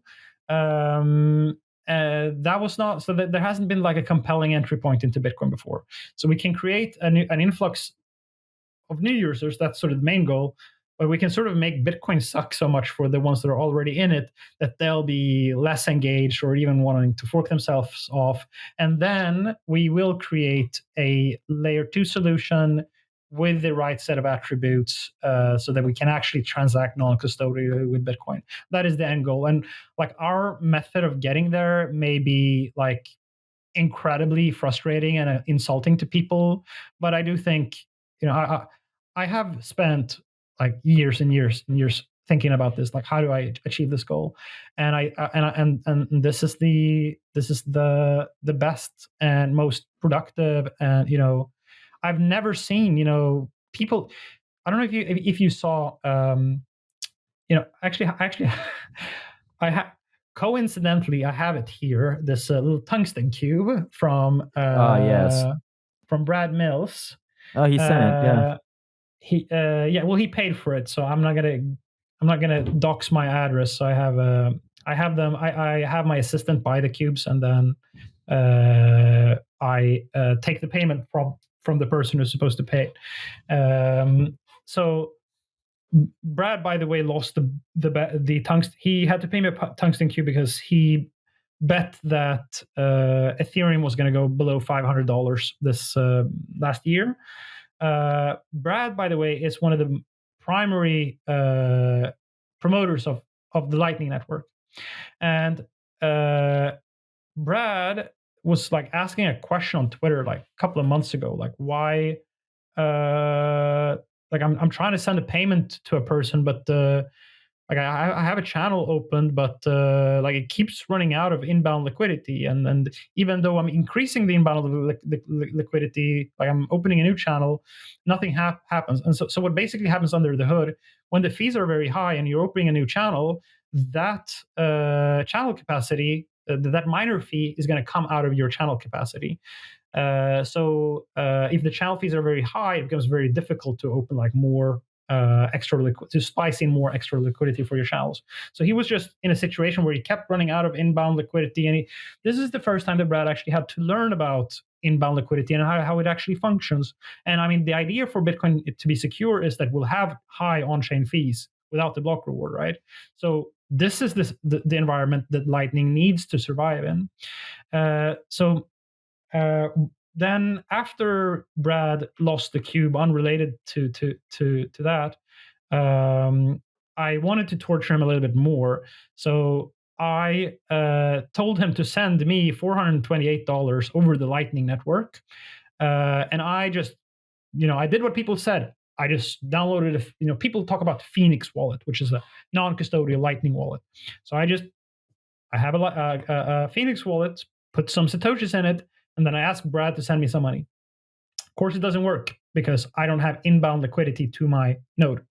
So then we have to figure out like how do we solve that problem. And then when we noticed that Brad had sent me like a little bit not enough money, and then he like had to splice in more liquidity, like going on chain again and again, we came to the problem that he couldn't even pay me like the exact amount that I needed, because each time like there's this on-chain fee that gets subtracted unless he opens like a very big channel to me. And so I had to like send him satoshis back, and it was just this 48-hour trial and an error where there's no route, and there's not enough inbound liquidity, and there's no way for you to pay me the exact amount. So there was this one guy who goes on Twitter by the name Ben the Carmen. He has a wallet called the Mutiny Wallet, and Ben was like reading that thread, and he was sending me like invite codes so that I could test his wallet in beta. But he's like a Lightning developer and like a good faith, not like me and Udi trolling Bitcoin. Like he's a Bitcoiner trying to build like Lightning, Lightning Maxi essentially. And he just, I think he read that thread, that the whole thread that I was trying to pay Brad, and he wrote this this post on Stacker News, where he Yeah, I read basically it. just was just like, these are all the fucking problems with Lightning, and some of them are like fundamentally unfixable, and maybe actually Lightning is not this end user. This point has been made made before by other people, but this time it's like by a Lightning developer. And people have now gone through a whole year of trying to use Lightning and having like forced channel closures and like trying to onboard people in South Africa and haven't been successful due to the on-chain fees. And people are now like, we're now at the point where they're willing to take in that message. So now you have like Samson Moe from Blockstream and Brad, like they're retweeting this article by Ben the Carman, and everyone's just like basically admitting that this is not working. The ending of Ben the Carman's post was that we need covenants because covenants open up a new programmatic paradigm in Bitcoin that actually does get us like covenants is a powerful upgrade for Bitcoin. Doesn't give us it doesn't give us MEV and Ethereum problems immediately, but it's like a little step on the way there. But that's a step that we have to take because we cannot stay here and be like, okay, Lightning sucks this much and it's fundamentally unfixable in many ways, and everyone is going to use it custodially. And now either you're now like an ETF person and that's how you hold your Bitcoin, or you're Right. like a person that tries to use Bitcoin and 95% of you are using it custodially because the UX challenges of using Lightning are like just so harsh that you end up using it custodially. That cannot be the end state of Bitcoin. So we have to move forward. So like all these questions, like is it worth it? Like where are we going? We have to move away from this being the state of layer 2 systems on. And the interesting thing, I'll I'll I was going to say I'll leave you with some last words here, but I don't know if we're quite ready to wrap up yet. But Gregory Maxwell, the Dumbledore Bitcoin that we talked about earlier in the beginning of this show, his 2013 forum blog posts talked about zero knowledge proofs being the ultimate way to compress blockchain transactions. And then that math, when he was discovering it, he actually went to Eli Ben Hasson's presentation in 2013 and was blown away about Starks, away by the power of Starks. And saying like this is obviously the way. And there's also some talks about from Hal Finney, like discovering like the power of zero knowledge. So all these elders were of Bitcoin. They were like aware of this magic of zero knowledge proof that had the ability to privatize, make anonymize and make scalable large amounts of transactions without using channels. The math wasn't ready then, though. The math was moon math, immature, like not scalable enough. Like running provers and verifiers were just too expensive at the point. Now that technology is actually ready for it's been done by the Ethereum and zero knowledge domain. It's pretty much like you could run this on Bitcoin now quite successfully. But during the block size wars, it's not like Greg Maxwell could have said then, hey, let's like fuck a block size increase. Let's just do validity rollups or validiums or whatever. The only viable solution at that point in time was let's try these channel-based solutions. And yes, there are challenges with them, with the inbound liquidity, but that is the safest solution that we have right now while preserving the block size. But the ultimate goal, like what the elders did want, were something zero knowledge based. And I think ultimately that is where we're going to end up. And the conversation that you and I are now having is, well, how much MEV does that introduce? So that comes down to how much do you want to confine the scripting language of these zero knowledge execution environments that you ultimately enable. Going back to the block size wars, you were involved. I was not. You were there on the Reddit forums. I was not. I was live, but I wasn't there. Correct me if I'm sort of misrepresenting this, but I think that one of Bitcoin's narratives thus far, and I'm really simplifying this, has been blockchains don't scale, one, and two, the question is up in the air, and I think most people lean towards no, do we scale blockchains with more blockchains, right? And this is something that Ethereum dove into, right? After they figured out that sharding is actually really hard, they said, okay, we're going to go with this roll up centric roadmap. We're going to change the name a little bit to dank sharding. So we still have the sharding in there. But in reality, we're going with this roll up centric roadmap, right?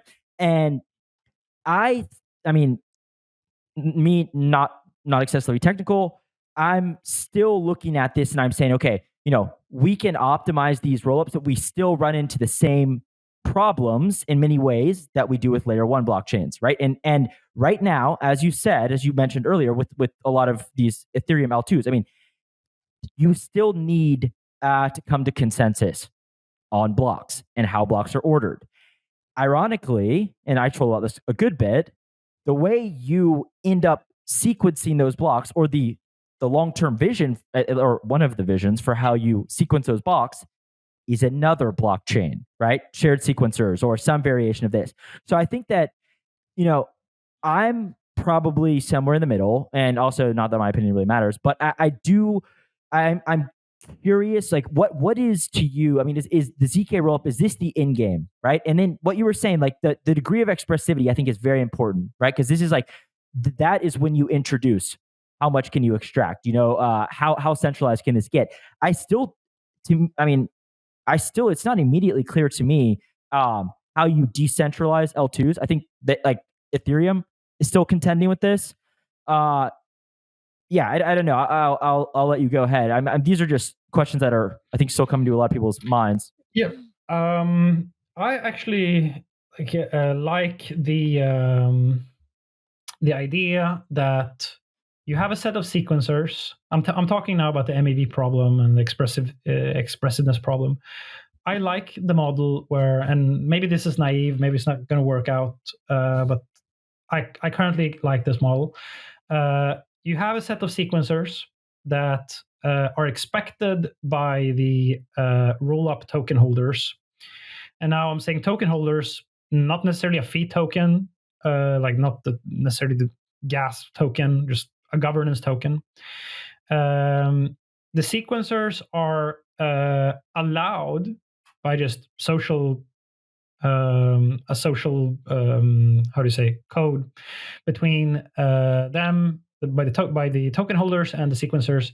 They're allowed to like extract benign MEV and transaction fees. So benign MEV is like you get the first pick to liquidate a vault, a CDP maker vault that needs to be liquidated, and take the fees from that. Something that you actually do want to happen as soon as possible. So you want people to sort of rush and do that. And arbitrage also, like making the prices correct between different AMMs, just gives better prices for everyone. That is also like benign MEV. So we let them do that, but we don't let them engage in like malicious types of MEV, where maybe they're front running people, sandwiching, back running people in a negative way, giving people worse prices. And the community has the ability to throw out sequencers that they don't like and just install new sequencers that they do like. Maybe that model works. I don't know. So then maybe you can have a rollup with expressivity, and there is MEV in the system. But if they don't engage in the way that you want them to, then you can perhaps oust them.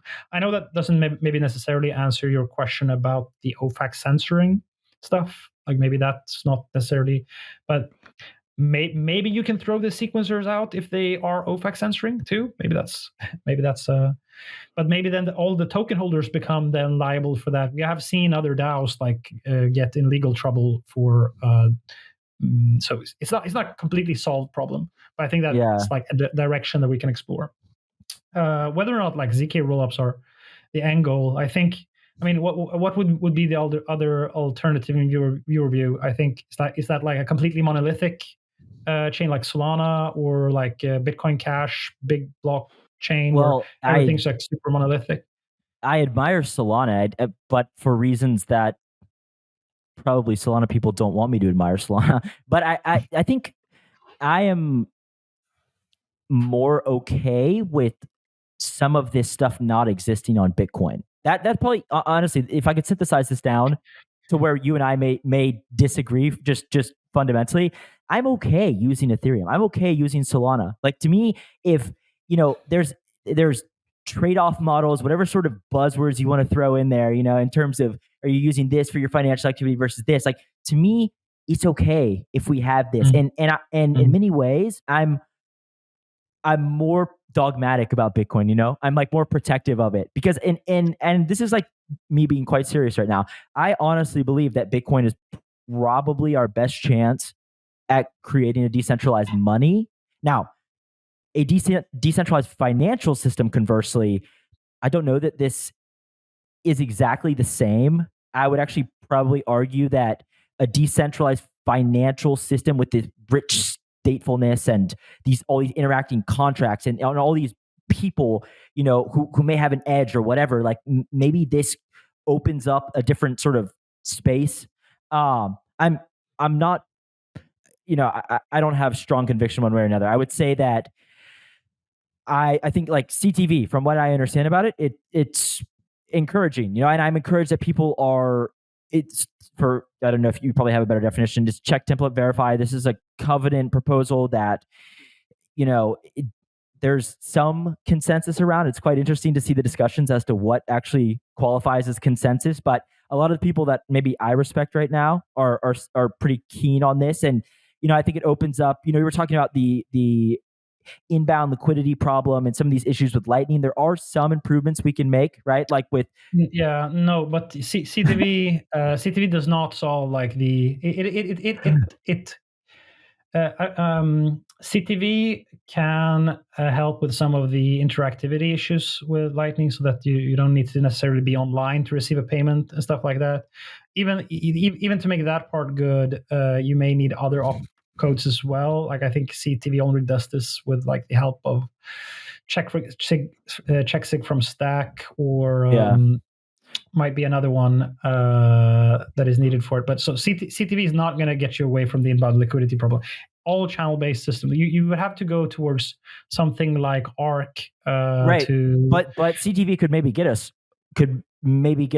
close to Arc, right? Or it needs check sig from Stack as well. Is that correct? Or one of these others? Yeah, but do you want to take the controversial? Do you want to take the position that Arc is now the non-custodial way that you want to transact with Bitcoin? No, Because you I'm still not have. taking any positions. Oh, okay. No, so I'm at the camp where like Arc is interesting, but it's not the Arc only makes sense if you are in a world where you believe that the layer one that you're working on is exactly like Bitcoin, and then maybe something like CTV or APO on top of it. But that's like a very arbitrary definition of what you want from your base layer. You can go a little bit further and create some type of non-custodial trustless, like even drive chains, in my opinion, would be probably a better trade-off here. Ultimately the question comes down to how do you. So yes, I think we're in full agreement, and I've been on like multiple podcasts saying this before, that I absolutely love that Ethereum and Bitcoin are different beasts. Like it's good that they're very different. They won't fail for the same reasons. That's very like creates resiliency for crypto. It's good that these are in isolation. Very, very important. But we do need a second layer on Bitcoin that is non-custodial and has good UX, in my opinion. Well, that is something that we need. One of my theories for how to solve that, to sort of stroke your multi-chain vision that you seem to like, is there were some attempts from Matt Luongo and James Presswich Yes. creating a TBTC, like a synthetic form of Bitcoin Yeah. that was backed by an over collateralized amount of Ether on the Ether chain. But that turned out to be like not efficient, because then you don't have an inbound liquidity problem, but you have an over collateralization problem that sort of makes it inefficient in its own way. So I mean, but I was like, okay, it's not the users though. The difference here with TBTC versus Lightning is that you as a user just holding the TBTC, you don't have to care about who actually collateralized this and what's their economic model is and why. So I was actually I was doing like an experiment. I think I was like one of the first users of ZK Sync, where I put TBTC inside ZK Sync and I was sending it around doing the lightning torch experiment, and tons of people participated. We had like a long list of all the people that had held the amount of Bitcoin the TBTC token that was running around in this Ethereum rollup. So like maybe something like Ethereum running an SPV client or something for Bitcoin. Maybe other chains can become the second layer of Bitcoin, and Bitcoin doesn't have to become that. But I still think that something like drive chains or something like a very constrained ZK rollup, or even actually a fully fledged ZK rollup, as long as we get sort of the sequencing of the data confined, so that the only result that you get are like fee spikes on the layer one at worst. I think that those trade-offs is what gets us closest to workable non-custodial wallets for Bitcoin. And I think that we don't have that much time. Like not far from now, the Bitcoin ecosystem is going to ossify around a specific set of trade-offs that then becomes the ones that we get to work with. And if that set of trade-offs doesn't give us a network that can provide non-custodial wallets, then how are we going to do it? I mean, the one side of the one position that one might take, one that Udi takes sometimes, is to say, well, fuck it then. You'll own you will own your Bitcoin non-custodially in a hardware wallet or whatever. That's where you will own 90% of it. And then you take 10% and you'll put it into like some multi-sig gizmo, over collateralized or not, just like pretty safe. And the only money that you lose on it is like what you currently have on your debit card, for example. Right. And you lose all that, but you still have 90% of your savings. So like that's the most charitable view. I still Wait, see it Udi as takes that view? he has done that many times when we've been arguing about this years before.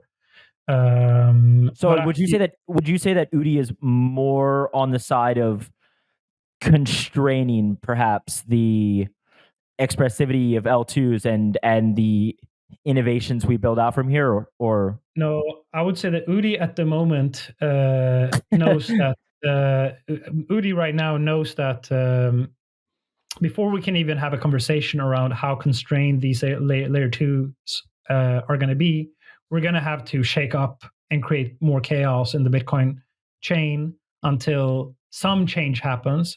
And whether or not that's people saying "fuck the wizards," let's do the most constrained covenant that we can think of to just like marginally improve Lightning in some way, that is still an improvement.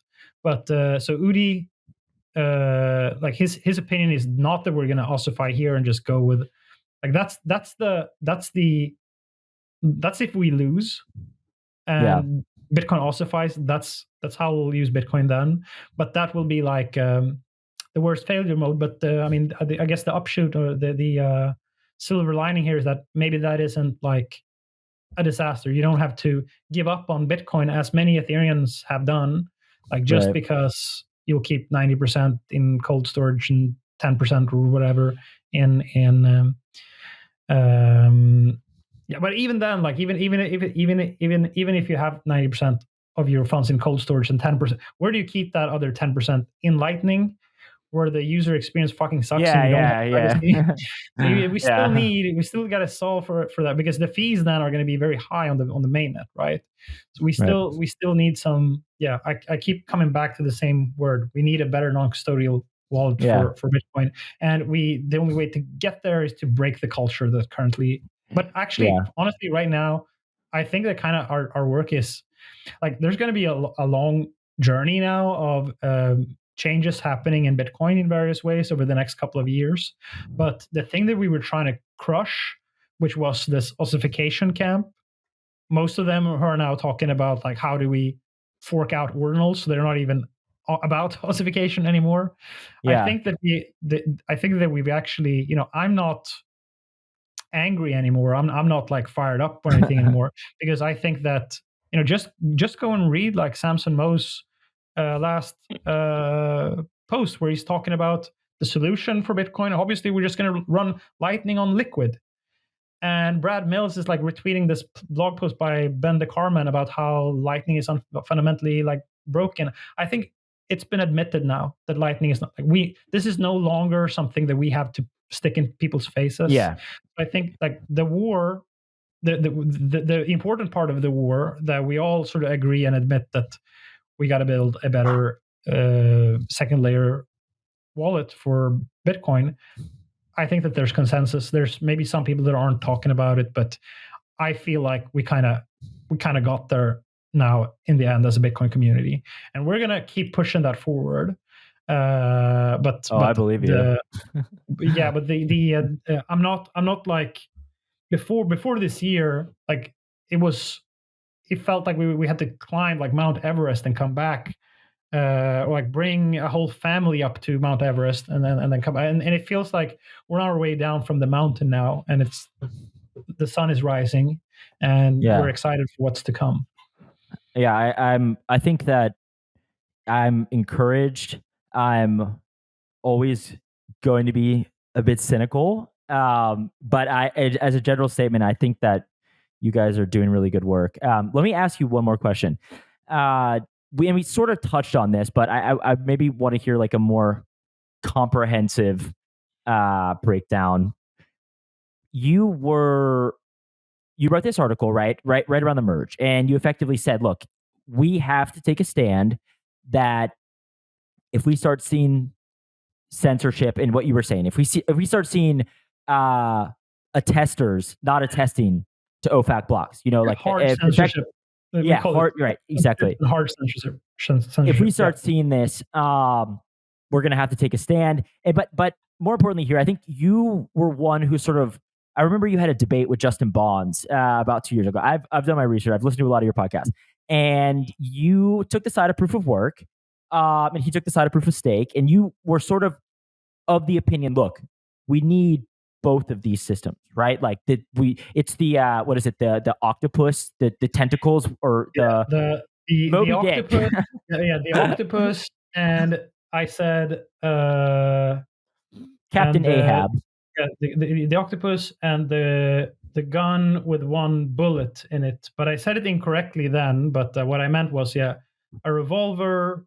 Yeah, I said a revolver with one gun in it, but obviously I meant a revolver with one bullet in it. So Bitcoin is the revolver; it has one bullet in it. It's like taking a very simple like proof of work, no smart contracts, no. We're gonna go kill an enemy. We have a gun and a bullet. We're gonna go and shoot the guy in the head. But what if the enemy is not that? What if it's a different kind of enemy and you're Right. underwater now facing this enemy? Then maybe you want an octopus, and this Ethereum is my octopus. And then like maybe the octopus is better to fight with underwater. And because we don't know what the ultimate, like we don't know if how the state, I mean, ultimately it's the state that we're fighting, in my opinion.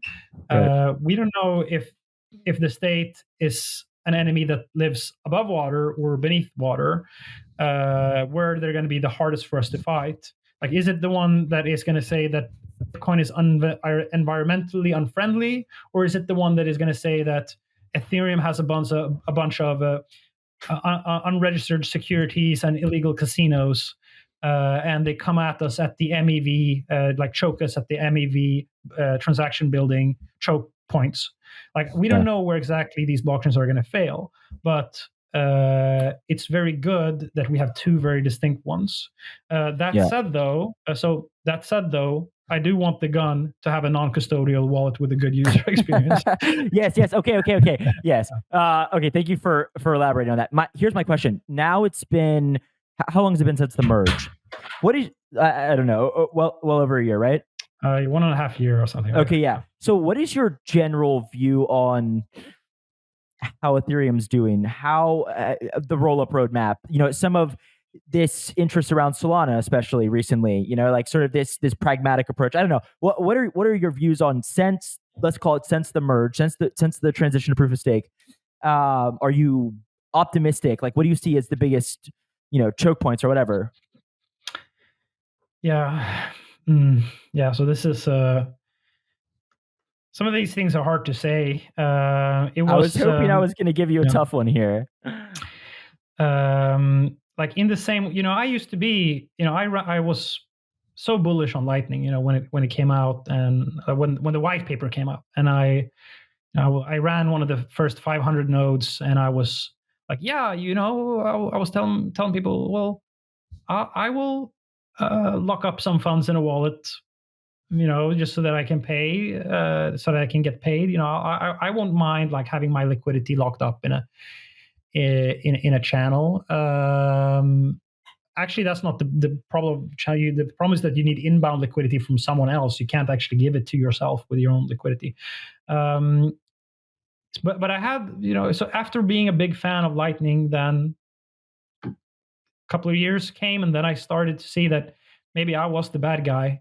Maybe I was the one that wasn't like listening to the people that said that this was an overly complex system. And I'm really afraid, desperately afraid, that I've done the same mistake with rollups. That the rollups made so much sense when they were just like these trustless side chains to Ethereum. Like, why wouldn't that be awesome? Like new execution environments, new like types of smart contract languages that you could use, completely different privacy characteristics. Fucking awesome, right? But then, of course, you're going to want tokens for these. I'm not actually against tokens. Like I mentioned in my previous example, having token holders, having the ability to sort of vote out bad sequencers, that is good, like so that you have some type of governance functions inside the rollup. Because I mean, at least in a ZK rollup, you can't do anything bad. You can only like you have some validators that can only do good things. You can replace them with other validators that can do good things. There's no real danger here that this governance capture is going to like destroy the system by putting bad validators there. They still can't do anything bad. Problem though, I think, is that, well, if you have a new blockchain and you have a new token, that's now completely its own blockchain, and there are going to be ecosystems over there, and there's going to be ecosystems over there, and some of the smarter people that I know on like cross roll up interactions, like Georgios, has Yes. been telling me that, oh, it's going to get solved. I have a call with Mihailo from Polygon. He wants to introduce me to his Polygon CDK, like how it works. I think that the solution that they have is some type of, well, you can have a bunch of rollups, but if they all use the same sequencer, like a shared sequencer, then the problem of like liquidity transferring between the rollups is actually solved. So that is something that I'm still gonna like have to investigate. I hope that there's something promising there, like that the shared sequencers without like turning the whole of the system into a single blockchain in some way. Like I don't know what the trade-off is here of doing that. So I'm at the place now where, yeah, I was really bullish on rollups before. Some of these like composability issues that I hand waved in the same way I did with inbound liquidity for Lightning, it's coming back up, and it's like the dildo of consequences that is not lubed rears its head once again. Um, I'm not as fearful for rollups as I am currently for Lightning with the issues that Lightning has faced. But it's because I've had more time like wrestling with the challenges of Lightning than I've had with rollups. So we haven't seen the end. And there's also like there's stuff that is happening with like recursive zero knowledge proofs. So you can have like what Vitalik calls the proof of proofs. So you sort of have zero knowledge systems that can all compile down to other zero knowledge proofs, and like you have a root proof that supposedly solves some of the composability issues and cross system liquidity issues. Frankly, my answer is I don't know if the end final state of rollups is going to be one that is going to have a user experience that is going to be sufficient. But what I do know, I know two things. I know number one, if you say, well, fuck it, we can't do it with these roll-up systems, and the cross roll-up, like the cross roll-up communication is not going to work. You can still get much further with like instead of having Solana, you put the Solana virtual machine and you put it on a data availability layer. You're still going to reach better scale with that system than just Solana as a single monolithic system. So like a single roll-up with a disconnected data availability layer that focuses only on that, I still think is like superior to a monolithic chain. So I wouldn't say like let's all go home. This roll-up mission is a clusterfuck. Still think that roll-ups are less of a clusterfuck than sharding. The original sharding plans were, but there is something better than fully monolithic also. Yeah, that makes sense. Okay, let me just add one. Okay, can I just ask you one last question quickly? Do you wonder if Ethereum is going to be kind of this chain that just ultimately accepts proofs from all of these rollups? Do you sort of wonder why the L1 is still Turing complete? Like, I'm being reductive here, but you see what I'm saying. Yeah. It's a completely valid question. It's the right question, and actually, this is the case that I make like for Bitcoiners. Ethereum has a fundamental architectural mistake or flaw in the sense that it has this